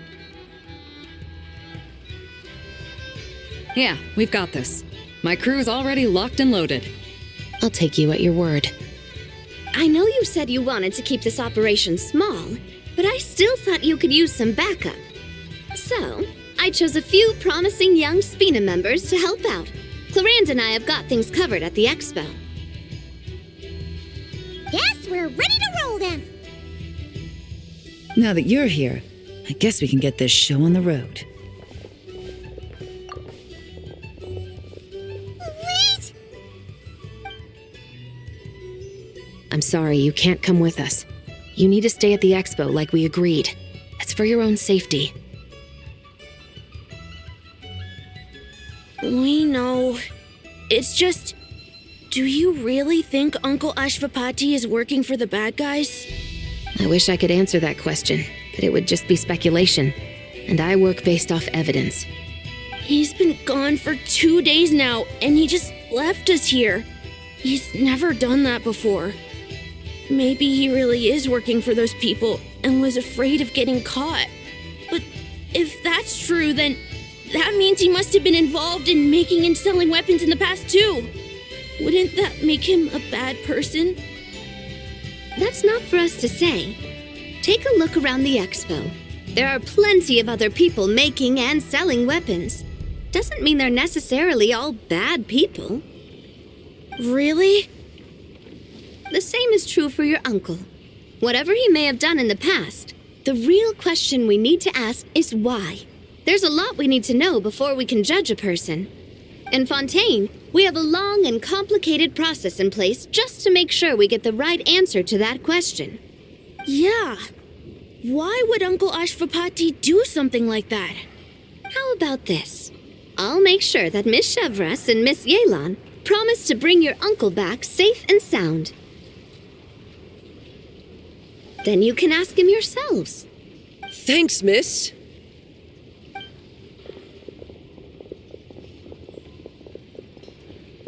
This situation is complicated and unpredictable. Isn't it a bit early to be making those kinds of promises? It's all right. We're prepared for whatever we might face. Regardless, it's a promise we have to keep. After all, when the children get their answer, it will shape their understanding of what justice means. Then, let's all do our part to make sure this ends as well as it possibly can.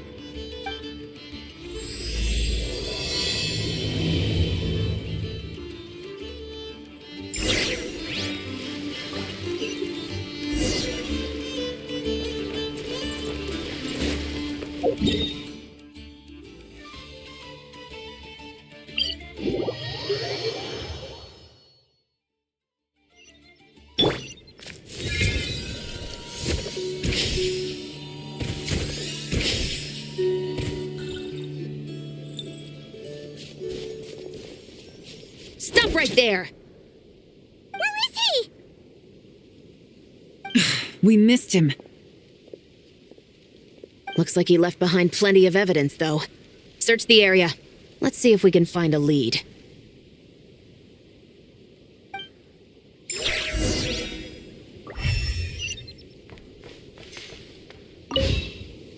Search the area. Let's see if we can find a lead. Strange. Did he lead us here on purpose? Hey,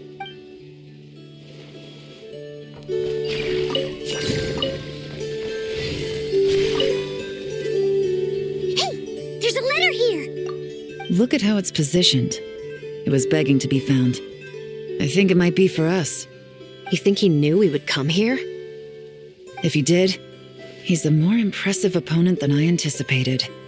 Let's keep going. We can read it together when we debrief.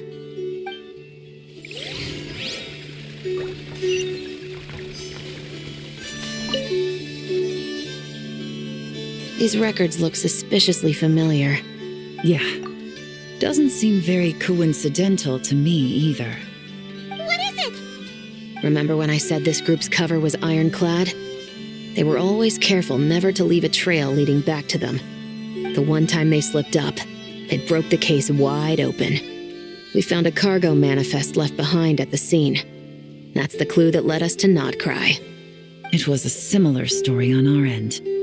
And now that same manifest shows up here, among the records left behind by Ashvapati.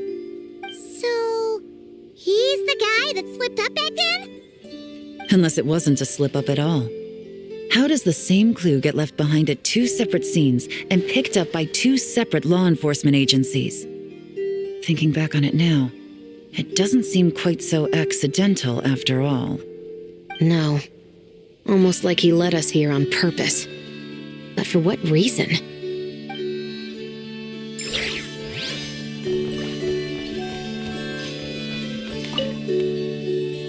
Wait!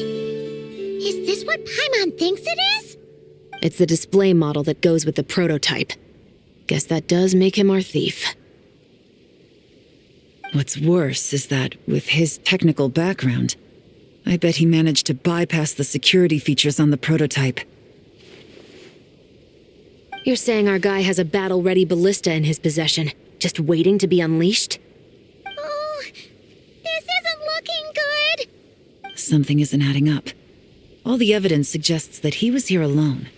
Which begs the question, why would he unlock the ballista's features before even meeting up with his boss?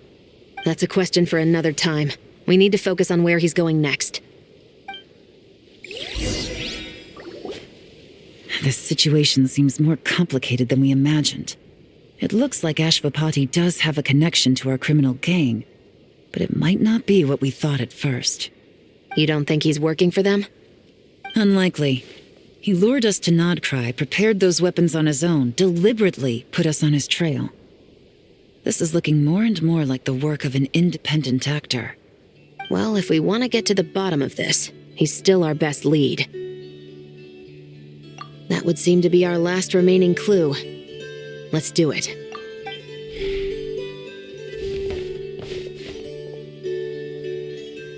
To the officers of the Special Security and Surveillance Patrol and the Liyue Qixing, you certainly live up to your reputation. Within a single day, you were able to eliminate over half of the gang's forces. I appreciate the effort. I doubt my secret hiding spot will be a secret much longer. So I suppose it's my turn to throw my hat in the ring. I'm just glad I no longer have to run. So, before my day in court is upon me, allow me to confess to my crimes.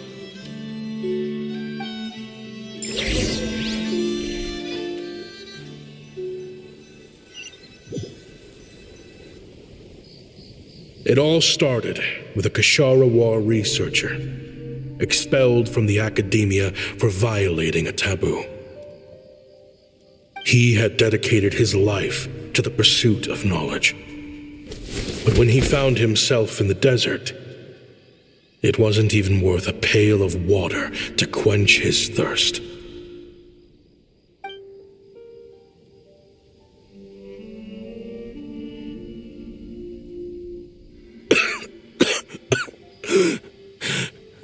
Could you spare some water? I'm a Kashara War researcher. If you need something, I could.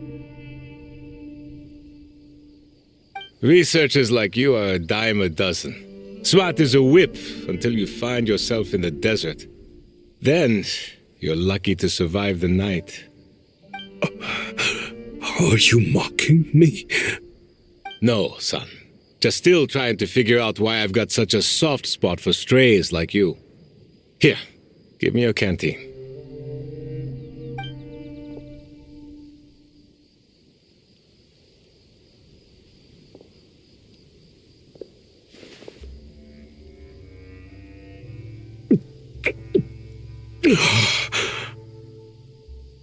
You got somewhere to go?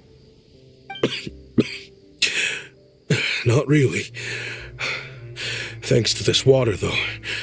At least I can rule out the bottom of a vulture's stomach. Now you're talking like desert folk. You could always join my band of misfits. What would I do?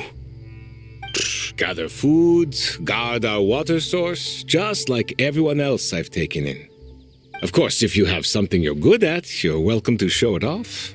Every little bit helps. All I know is weapons. Weapons? Yeah, I love studying them. Big and powerful ones, small and deadly ones, old ones, new ones. I believe the essence of Kshatriya research is embodied in weaponry, and the pursuit of this kind of technology is what pushes the world forward. My lifelong goal has always been to become a foremost expert on all kinds of weapons, so I can invent even more advanced ones. So I might have borrowed a few sensitive techs without permission, but you see the vision, right? The higher-ups in the academia just didn't understand. The academia could have 1,001 reasons for exiling you out here, and it still wouldn't matter to me, son. All I care about is what this specialty of yours can do for us. I can help upgrade your weaponry. That should come in handy in a dangerous place like the desert, surely. True, weapons are essential to life here in the desert. Most folks get them when merchants happen to pass through. But when it comes to protecting the people here, this scimitar in my hand is more than enough. The kind of weapons you're talking about are overkill for a place like this. Overkill? Really? Our group is lucky. Our ancestors learned how to protect the oasis from the sandstorms to prevent it from drying up. Plus, we're pretty far off the beaten path. Helps us avoid conflict with other bands of eremites. All in all, we don't have to travel to find water. We don't have to fight off other desert folk. It's a real place to call home. There are plenty of ways to die in the desert, but behind a lot of them lies too much ambition. So, having somewhere to settle down is more than enough for me. I see. Guess I could do some odd jobs then. I've heard you Kshatriya scholars are handy with all kinds of gadgets. You could always make something for the kids. You mean, like, toys?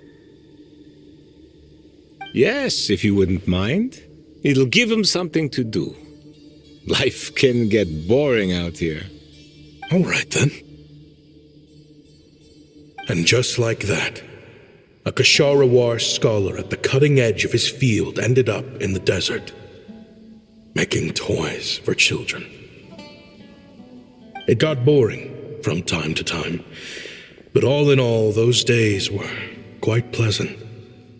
The eremites accepted me as one of their own, and all the children loved me. Looking back now, I wish I could have lived like that until the end of my days.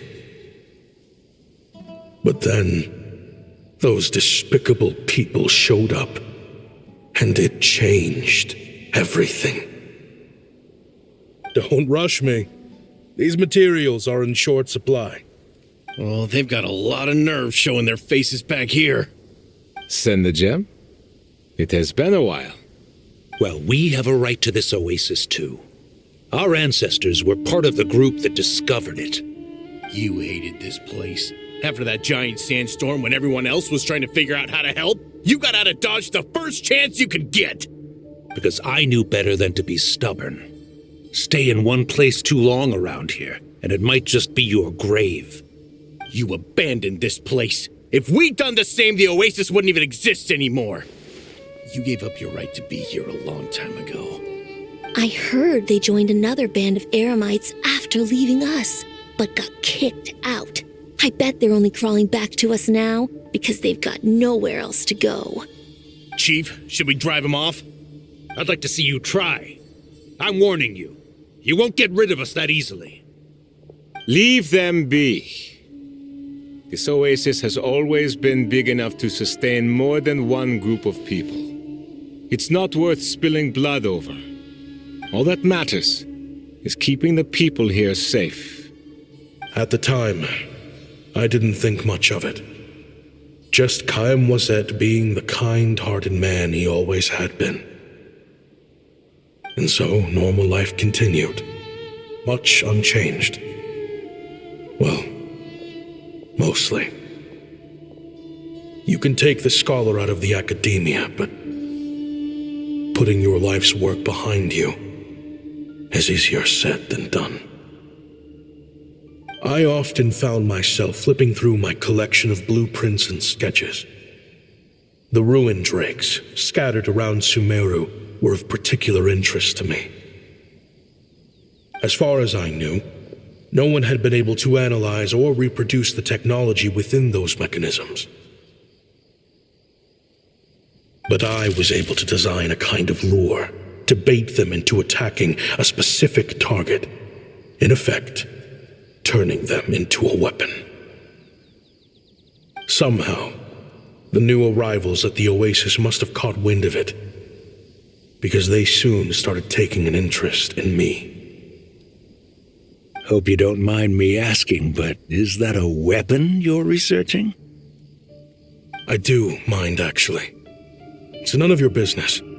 Rumor is you used to be a researcher at the academia. All that knowledge going to waste out here in the sticks. What a shame. What do you want? I want to team up. The rules and red tape that got you kicked out of the academia, they don't exist in the desert. You could take this research to the next level. As things stand, all you've got is a blueprint and a pipe dream. But what if you had access to the right funds and materials? What are you suggesting? Me and my men can get you what you need. In return, all you gotta do is bring this sketch to life. We've always had a good eye for business, just never the right product. But this thing right here, the different bands of Eremites are gonna shell out Mora left and right to get their hands on it. You want to sell it? It's a win-win. You provide the goods, and I earn enough Mora from these people to fund the research of your dreams. I don't know. I understand what you're worried about, but listen, it won't come back to bite the people here. These people don't think bigger than this place. They don't get involved in conflict. I mean, come on. Their biggest enemy is the weather. You've made a bad name for yourself around here. I don't want any part in this. Well, it's your choice. But it could be the last meaningful choice you ever get in life. So I'll ask you again. Do you want to finally develop the weapons you've been dreaming of and realize your academic ambitions? Or do you want to stay here building toys for kids? How I wish I'd made the right choice back then. Yeah, we increased our prices. What about it? You gonna back out? So, you're really as money hungry as they all say, huh? Cash is king. That's just business. Fine. I'm done. I want out.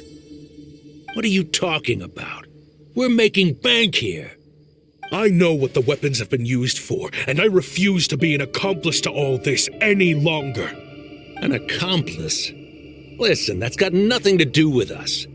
People would be at each other's throats with or without our weapons. So they die to a machine instead of a scimitar. What difference does it make? Can't you sell more than just weapons? Surely this can't be all the Eremites are interested in buying. If you want to make the big Mora, you gotta push what sells. That's just how it is. And that right there is why I want out. Fine. I've made more than enough to leave this dump in the dust anyway. If you want out so bad, have it your way. What was that?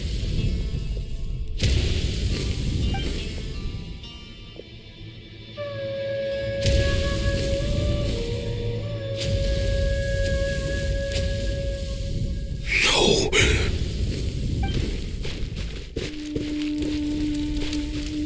Kaem was it?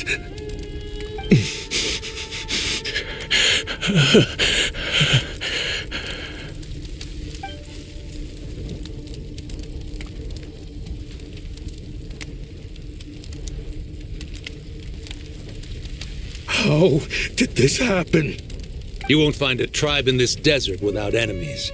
People have tried to steal water from this oasis in the past, but Kayem Wazet drove them off. Guess his enemies have been holding a grudge this whole time. You sold weapons to his enemies. But he took you in when you had nowhere to turn. You owe him your life. Why would you do this? It was the perfect excuse to drive up the price, that's why.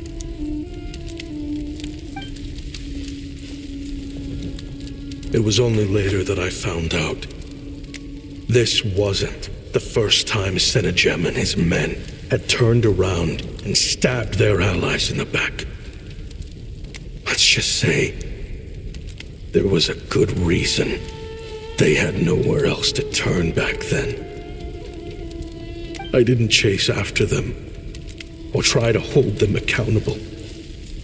In that moment, all I could think about was saving as many people as I could in a desperate attempt to atone for my sins. But once the weapons I designed were turned against us, the fate of this place was sealed. Even I could do nothing to prevent it. In the end, despite all the burning tents I rushed into, I was only able to save 3 children. And now, you know the full account of my crimes.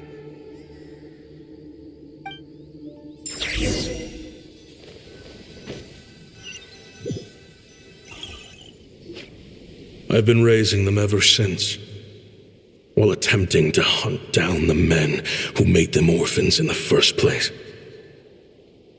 This confession is for the kids to read, too. So, I hope you'll pass it along to them. They deserve to know the full truth of what happened.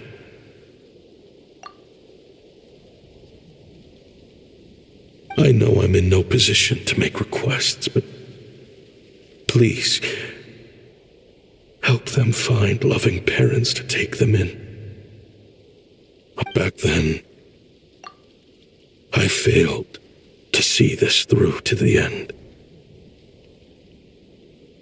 But I won't make that mistake again. Jeez, if this is true... He's after the same target as us. And he's out for revenge. He even lured us to Notcry to help him get it. I think I know what he's planning to do with those ballistas now. If I'm right, this doesn't bode well. Then we need to find him ASAP! It sounds like he's about to do something super dangerous. But we promised the kids we'd bring him back safe. I can't just let him get rid of our target either. This crime ring runs deep. There are still many other conspirators we need to track down. Oh? You got something? He knew we'd be out of the picture investigating this place. I think he decided to spring the trap that we set up. Oh, snap. He's not working for them, so our original plan could have worked all along. The meeting will be happening any time now. Quick, we need to head to the rendezvous point.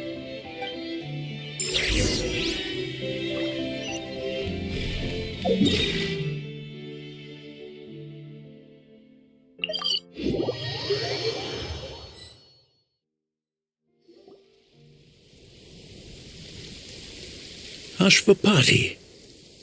It's been a while, Senegem. Over a decade at least. How did you find this place? All these years. And the signal you use for the meetup point still hasn't changed. All I had to do was pose as your point of contact and fish a time and date out of that scout you sent. Useless bunch of idiots. Just wait until my backup gets here. Oh, I think that might take a while. The Fontaine and Liyue authorities have your men locked down tight. Every last one. No. There's no way the cops could have known we'd be here. Unless, of course, someone deliberately left a trail of clues, leading them straight to the expo. That would be a different story, now wouldn't it? If they hadn't taken your agents out of the equation, I doubt I would have been able to lure you here. So now what? You gonna turn me in, too? No. The authorities can have your men. But you're mine. Is that Fatui tech? Looks like your skills are as good as ever. Listen, I know you're mad that I've been racking up Mora without you all these years, but it looks like you still got it. If you want back in, we can work something out. After everything that happened, what makes you think I would want back in? Because what's the alternative? You're not here for revenge, are you? After Kayemwazet took you in, you really convinced yourself you were one of them, huh? What you should have learned is that banking on loyalty and belonging is a losing hand. Better to cash out before you're in the hole. In the desert, my people live by one rule and one rule alone. The last laugh doesn't go to the righteous. It belongs to the one who knows how to cut their losses. Just look at me. When there's Mora to be earned in the desert, I'm a desert folk. When the opportunities in Fontaine are sweeter, I'm a Fontanian. You think everyone is as much of a lowlife as you? A lowlife? There's nothing Mora can't buy, Ashvapati. That includes prestige. You're talking to a renowned Fontanian philanthropist who lives in the Vasari Passage and spends his days going from one grand banquet to the next. Nobody who counts would dare call me a lowlife. Are you done? Clearly there's no reasoning with you. Fine. Have it your way. But if you want me dead so bad, why'd you come to face me alone? That wasn't the wisest decision now, was it? Oh, don't you worry. I brought plenty of firepower with me. You could have brought a whole army for all I care. These weapons will bury every last one of you!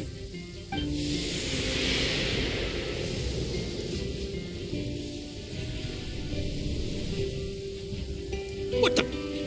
Are you crazy? If that thing fires, you're not getting out of here alive either. Yes, that's the plan. It's high time both of us paid the price for our sins! He's lost his mind. Get him! Start breaking his bones until he removes this barrier. Hold it right there, all of you. Otherwise, I've got enough firepower to go around, too. The Maison Gardiennage. You got here sooner than I expected. Hey! What's that in the sky? Looks like bad news. Ashvapati, you have my word that these people will face the judgment of the Fontaine courts. Remove the barrier and come with us at once. Fontanian justice is too merciful for them. You should leave us. Stubborn fool. I don't deserve them. I have to atone for the things I've done. What is it you feel you need to atone for? Weapons research? You're from Liyue, right? Your ancestors were the first people to master the recipe for gunpowder. And yet, they turned it into fireworks and firecrackers that even children could play with. Surely, it's choices like that which make Liyue what it is today. I hear that it's a very peaceful place to live for the most part. But me, I chose to use my research skills to create weapons of war that brought death to countless people and destroyed the only home those kids had. That's why I have to atone. Because I have blood on my hands. Sounds like you don't know as much as you think about fireworks. They might be harmless fun in this day and age, but they started out as weapons too, you know. What? That's right. Fireworks and firecrackers were originally developed for use as weapons. They needed something a little more powerful than usual for purging evil forces and scaring off wild beasts. Over time, evil spirits learned to fear the sight of flames, and the beasts retreated into the mountains. That's when people started repurposing fireworks for entertainment purposes. The peace we enjoy today isn't because we chose to make toys instead of weapons. The weapons are what secured us the peace in the first place. Only then did we have the luxury of choosing to turn them into toys instead. It's people, not weapons, that commit acts of evil. And when people are as bent on destruction as the evil forces and beasts faced by our forebears, whatever tools they have at their disposal end up as weapons. Time is running out. Please. Leave while you still can. Relax. Now that we have these guys in custody, I think we can find a way of repurposing these ballistas for the children's amusement.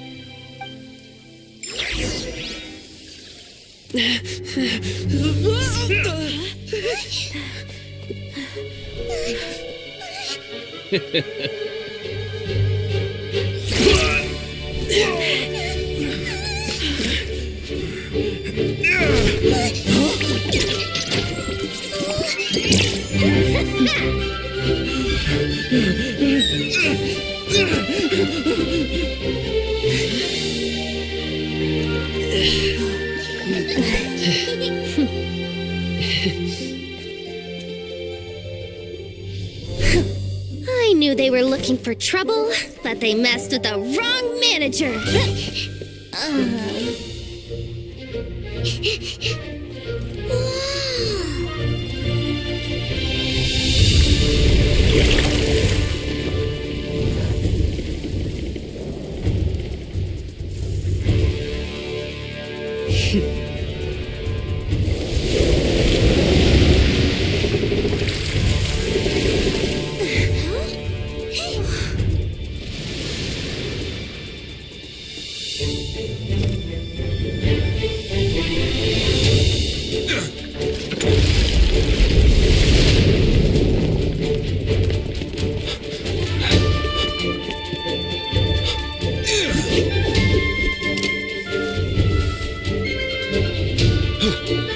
Captain, we're in position! Prepare to intersect! On my signal!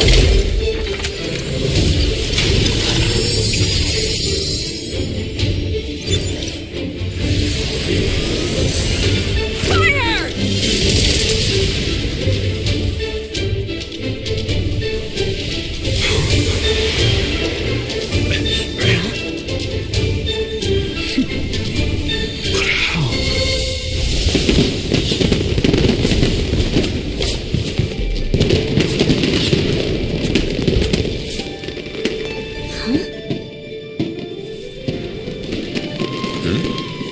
Fireworks show? Huh.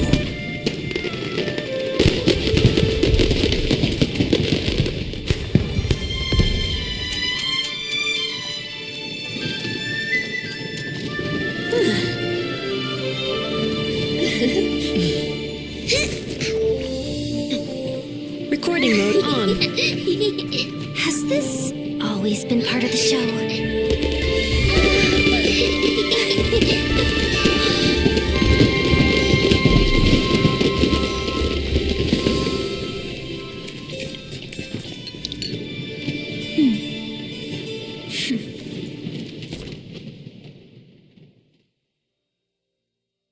If ever you find... No funny business! I never imagined the Guizhong ballista could be used for something so beautiful. If you'll agree to come with us and answer some questions, it would be a big help to our investigation. Of course. You'll have my full cooperation.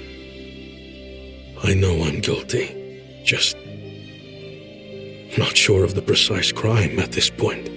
Honestly, me neither. I'm sure a case like yours would have Fontaine's top legal experts scratching their heads. As for these arms dealers, though, I can confidently say that none of them will be getting away with this. So at least you can take some solace in that. I know.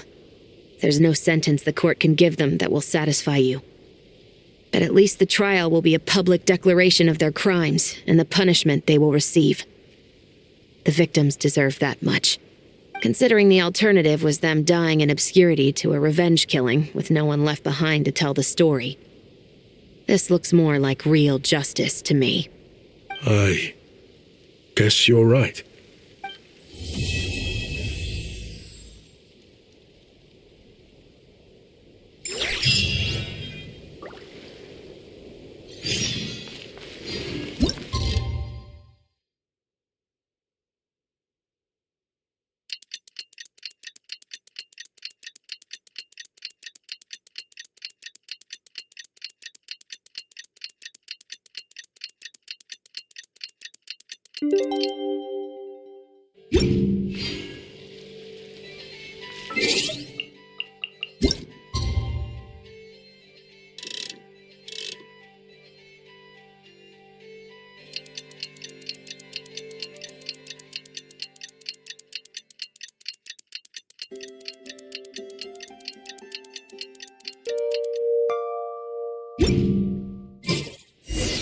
What do you think they did with Ashvapati in the end? Let's go ask them for an update.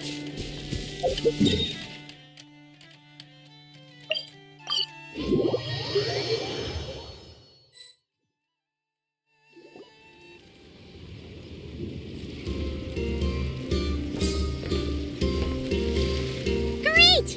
Everyone's in one place. Now that we are on the other side of this incident, I suggest we put any remaining questions to rest here and now. The Voynich Guild won't be responsible for any disputes remaining after this meeting. Understood. Well, there's been no serious harm to me or any of my compatriots. And with the arms dealing operation closed down, I've achieved my strategic objective. I'm happy to let the Fontaine authorities process the culprits from here on. I appreciate your flexibility. I'll need all of them in my custody to proceed with the case files. As for you...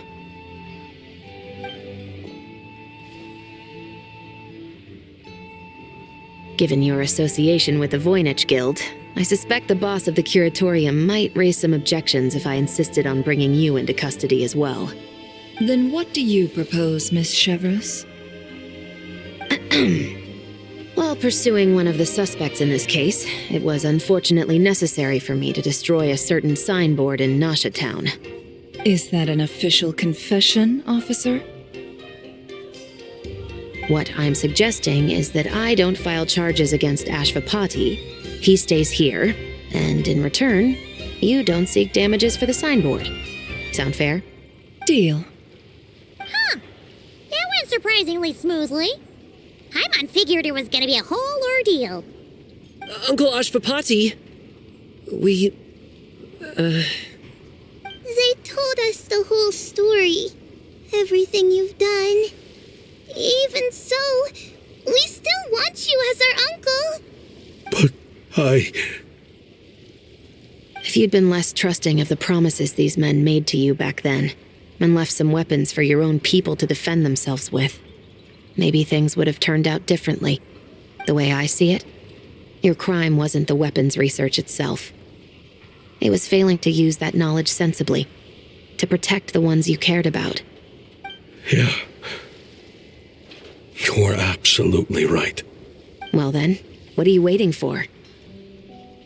The chance to atone for real is staring you right in the face. Children, from now on, I will protect you with my life. Traveler, Yelan, on behalf of the Fontaine authorities, it has been a pleasure working with you both. I wish you all the best.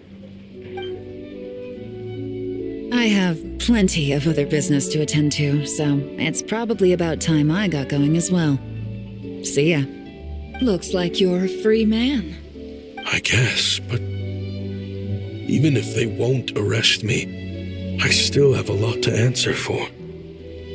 I joined the Voynich Guild with my own agenda and nearly ruined their reputation.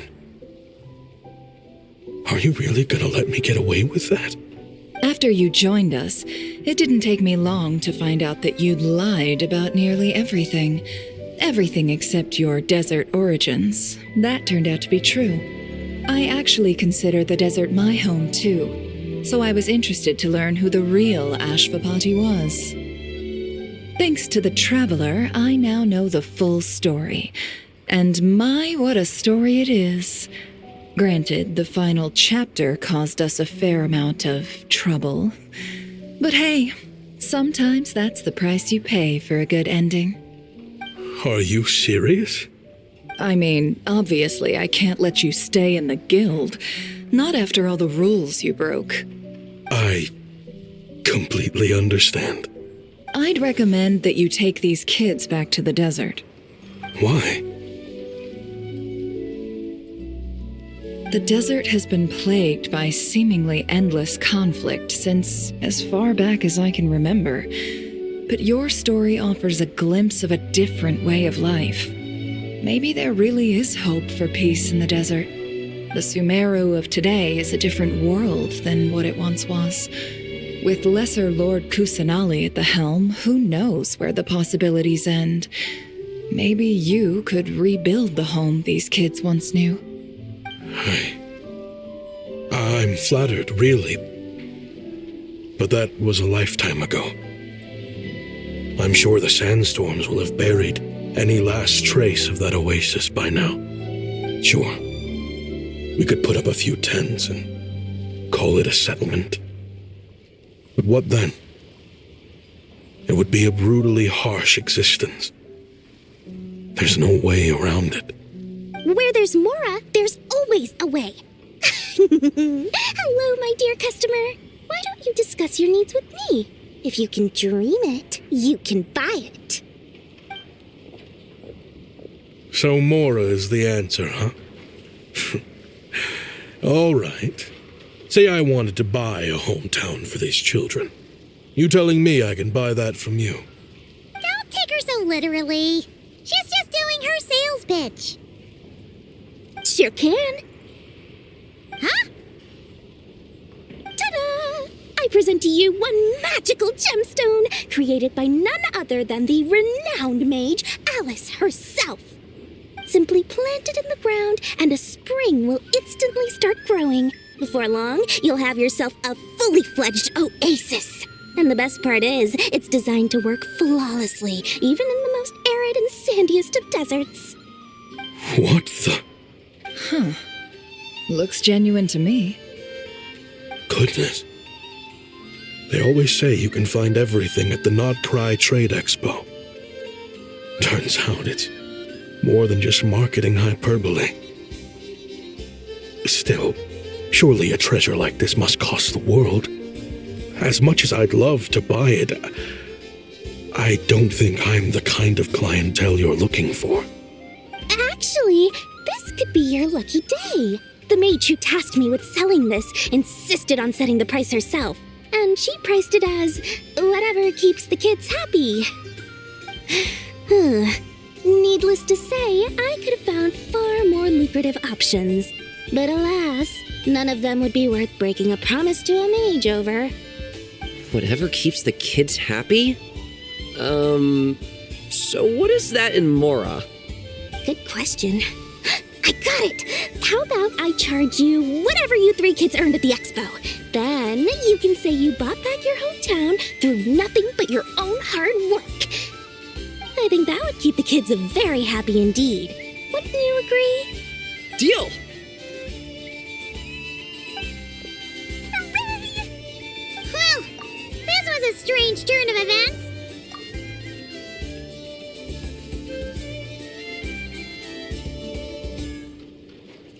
I think it's safe to say that this was one of the more memorable trade expos.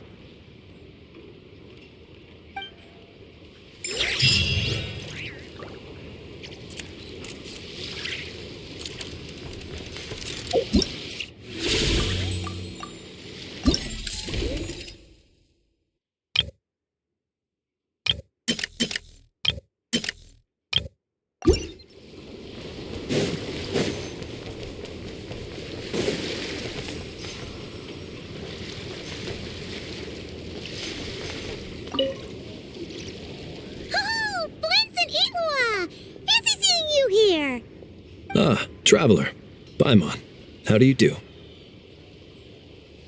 That's our secondary goal. To put it in Mr. Flintz's words, it's important for Lightkeepers to spend some time in the land of the living every once in a while. That sounds like something he'd say, yeah. Are you interested in these muskets? Since we're friends, Paimon will let you in on some insider info. This officer here is basically selling scrap. Oh, I'm well aware. The sign makes that quite clear. True. I'm interested in this particular piece because it brings to mind a picture I once saw. It featured several Ratniki and a Fatui officer who fought alongside them. The weapon that the latter used was identical to this one. The Fatui teamed up with the Lightkeepers? That's not unusual. I've heard similar stories from our older members. The owner of this musket must have been a hero who stood against the Wild Hunt as well. But why would you sell a hero's firearm? That's just how the rules work on our end. Everyone agreed to it. Whether it's a no-name sergeant like me or a renowned hero. Our equipment is to be collected and redistributed once we're dust on the wind. The stuff that's usable is given to new recruits. And the scrap is sold for whatever price it can still fetch. That way, we can at least put it towards feeding the grunts, you know? Better than following them to the grave. Huh. I think I'm going to buy this musket, Mr. Flintz. Could you tell me a few more stories about it when you get the chance? Of course.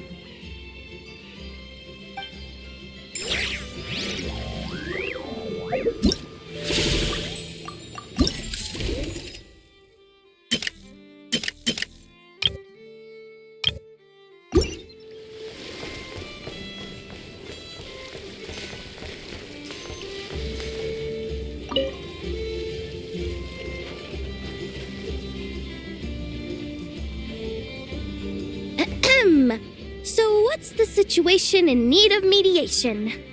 This person's been glaring daggers at me from behind since she arrived. Hey, you! I'm a member of the Fruity Order, you hear?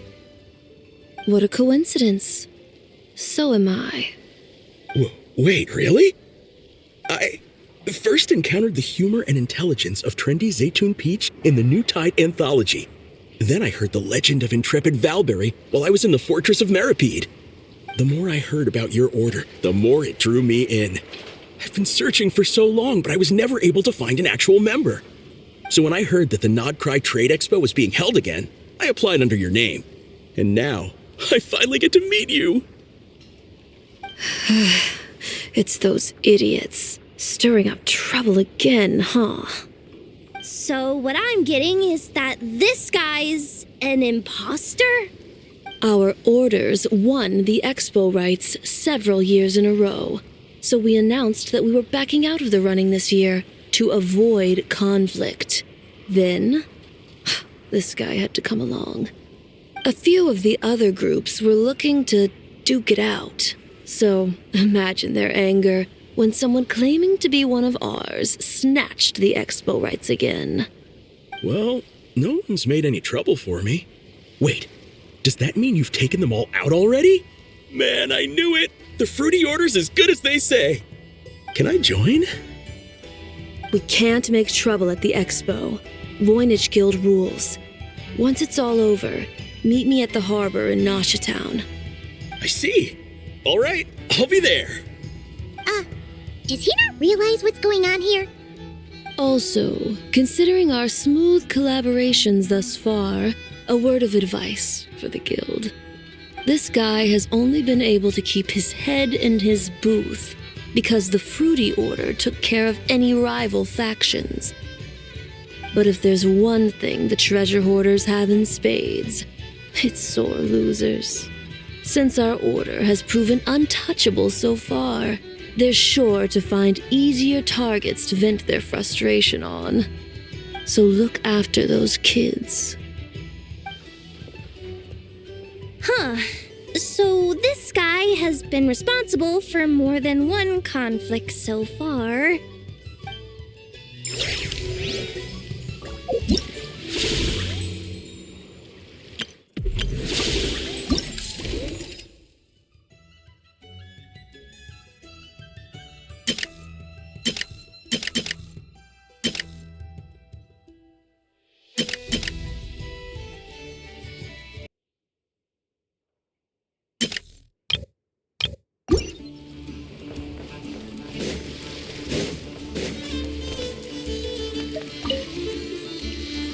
What do you think? Not bad. Tastes just like back in Mondstadt. Varka, you're here for the expo too? Oh, hey, traveler, Paimon. I was only planning to take a look around. Wasn't expecting this pleasant surprise. Out in this part of the world, even a homegrown Mondstadt apple is a rare treat. Yes, and on that note, I should advise you that the prices are quite different from what you'll be used to back home. Not a problem. It's a price worth paying for a taste of home. I'll take the whole batch and send someone to collect them later. The whole batch? Huh. Looks like you've already made your money back, huh, Laban? Oh, and Varka, since you're looking for a taste of home, have you tried the Mondstadt wine next door? Apparently, he uses special connections to keep the import costs down. Yeah, I've tried it. It's pretty good, but not Mondstadt wine good. Besides, I wouldn't be able to buy any even if it was. We can't have the Grand Master of the Knights of Favonius going around supporting smugglers, can we? Oh, it's true. You're not gonna reprimand him though, are you? Don't worry, I know it's Nefer's rules here. Not out to make life difficult for you. If you find yourself at a loose end, come visit our base sometime. I'm gonna get the Knights to make some cider out of these apples. You're as generous as they say, Grandmaster. Looks like you finally made some real profit. Hey, don't make me sound so incompetent. Though I'll admit, I wasn't expecting to make my money back quite so quickly. Now I can start thinking seriously about my next venture. I'm planning on heading to Snezhnegrad, actually. I hear they're running low on lots of supplies because of Project Stuja. That's a business opportunity if I've ever seen one. With any luck, maybe I'll have the pleasure of seeing you there. Well, good luck out there. Hope you strike it rich.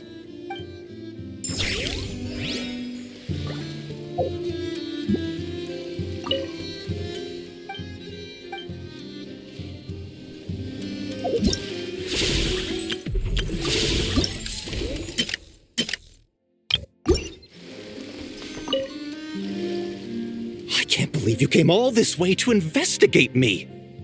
Still, as a member of this expo, I'm protected by the Voynich Guild.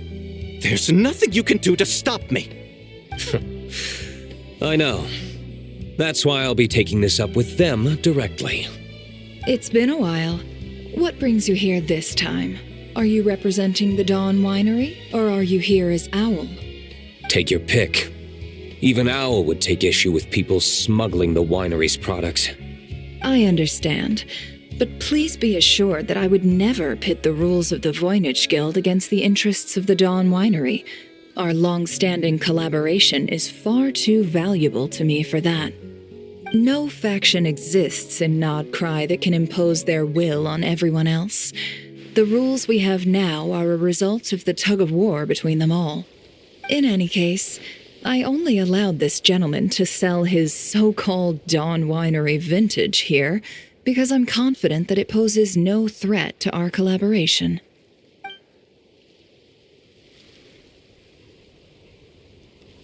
I see. So this isn't from our cellars at all. It's not even from Mondstadt. You... I'm guessing you learned a few of our winemaking techniques, then brewed your own liquor using local ingredients from Nodcry. Imitations like these are no threat to our business. Just you watch. One day, my wine will leave the Dawn Winery in the dust! I'll grant that your wine is a perfectly palatable product, but the fact that you didn't dare to sell it without attaching our name to it speaks volumes. That alone tells me that I'll never need to worry about any serious competition from you. Leaving so soon? Can't I persuade you to come to the Curatorium of Secrets for some tea with me and your two old friends? Hey there! It sounded like you were discussing some pretty serious business, so Paimon didn't want to interrupt. I'm afraid I'll have to decline. That's a shame. Next time you're back in Mondstadt, pay a visit to the Angel's Share. At least there, I can offer you a genuine Dawn Winery vintage.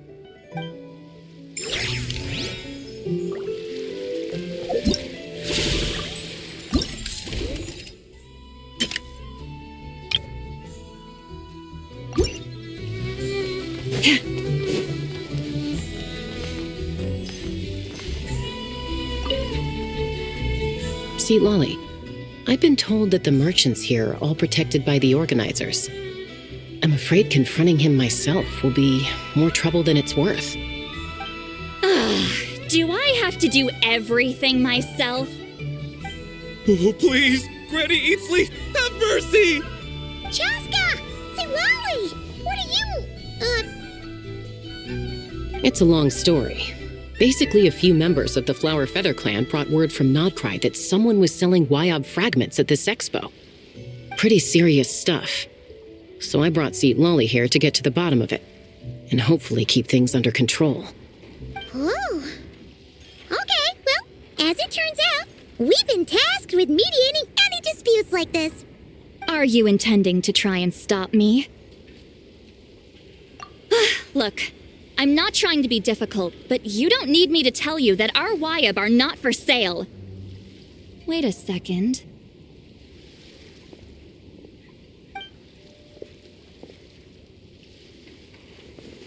This is just a shard of a Wyob pillar, and its power is long gone, so it no longer has any connection whatsoever to the Wyob. So, tell me, how much did they pay you to ship these out of Natlan? About 800,000 more apiece. What? Apparently, people outside of Natlan don't know all that much about our culture. Some people take one look at those pillars and start bragging that they found a Wyob fragment. I didn't want to correct them, because that way I could drum up the price. Forget it. Since you asked me so nicely, I'll let him stay here until the expo's over. No point making a mountain out of a molehill. Oh, thank you, Granny Eatsley. Oh, don't start thinking you're off the hook. Once this is over, you're going straight to Biram to face the music.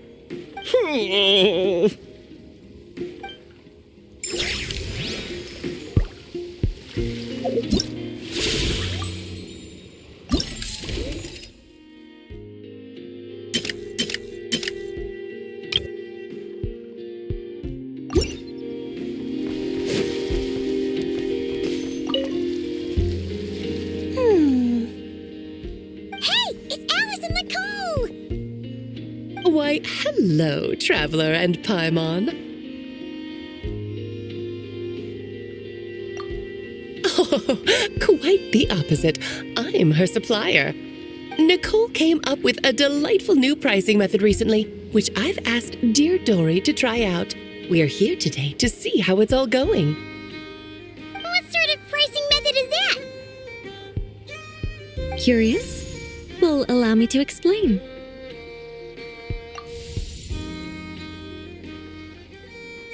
Instead of an amount of mora, you collect courage, kindness, or happiness from the buyer. The key is to make people realize they don't have to be rich. With an excellence of character, even the treasures of the Hexen Circle are within your reach. Kinda like a Seelie guiding intrepid adventurers through various tribulations until they claim their prize. Such fun, wouldn't you say? Not for me. We didn't sell much Hexen Circle gear this time at all. At this point, I'll have to whip out some Samara specialties just to break even. Wait, you're actually losing money, Dory? You're saying our gifts didn't reach that many people? I'm saying we made diddly squat. Hate to break it to you, Miss Mage, but you don't have much of a heck for business. It might not have made much, but this has been quite a fun little experiment. To make it up to you, all the revenue from our merchandise is yours to keep, Dory.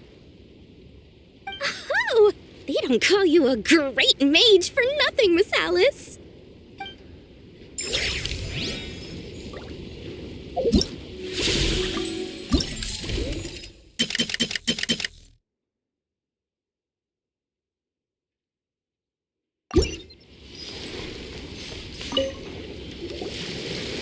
It's almost time for the expo to end. I'm asking for half a month's leave once we wrap this up. Finally got time to relax, huh, Yehoda? Yeah, thanks to you. Oh, things are pretty calm right now. Should be smooth sailing from here on out. Sorry, but I've got a problem over here. Same here. Yoda! You just jinxed it! Someone made off with a batch of my goods using the goods first, pay later method. I thought the guild was the guarantor, but then I went to redeem my money and no dice. The same thing happened to me. Goods first, pay later? That convenience is for exhibitors only. It works because their goods stored in the warehouse can be used as collateral. The buyer did have guild supplied certification. In that case, he's one of you. Pick him out of the crowd and we're good to go. The person I talked to was a tall, thin young man, but I don't see him here. The one who bought from me was on the chubbier side. And nope, no sign of him either. Wait, so it wasn't the same person? Miss Yehoda, we need help! Ati went into town a while back and we haven't heard from him. What? Why would he do that? He wanted to use the moral we got from our exhibit to buy everyone a little something in return for looking out for us. So he headed out alone. Gods, this kid... Wait, did he have your certification from the guild with him? Yeah, he's our older brother, so he's in charge of all that stuff. Oh, this is bad. Okay, let's not panic. What happened? Remember those people who targeted Ati a while back? I'm worried they kidnapped him and are using his certification to scam goods off the other exhibitors. Sorry. Oh, this isn't your fault. Should we rescue Ati first? But Nodcry's huge. Where would we even start? We could go for the goods first, but we're dealing with a group. If they split up, it'll be impossible to nab them. Oh, come on, Yehoda, come on! You promised Boss Nephew to uphold the guild's reputation, and you promised the kids you'd protect them. This is all falling apart. Looks like you're down to your last option, dumpster diver. Oh, right! The Clink Clank Crisis Control Switch! Clank Clank Crisis Control Switch activated. Awaiting orders. Awaiting orders. Awaiting orders.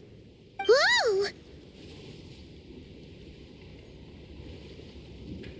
Activating the switch gives you temporary control over all the robots in Nodcry. If you wanted, you could turn this whole place upside down. But it won't last long, so think about what you want to do first. In that case, let's get the stolen goods back first. All units, advance to rescue Ati! Miss Yehoda! Orders received. Orders received. Orders received.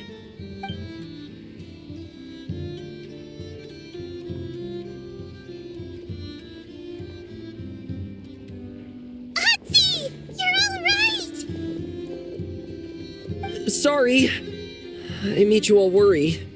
If anyone should be apologizing, it's those awful people who took you. You just wanted to repay everyone's kindness.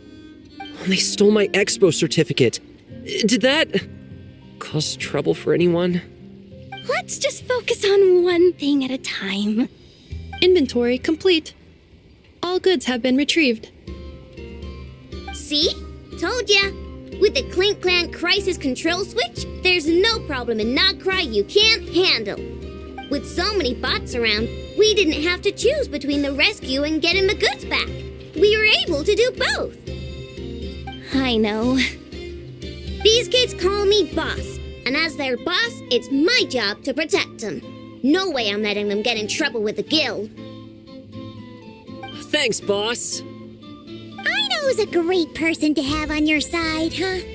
To be honest, I could hug you right now. But I think I'll have that vacation first. Oh, right! I owe you a hot dog, don't I?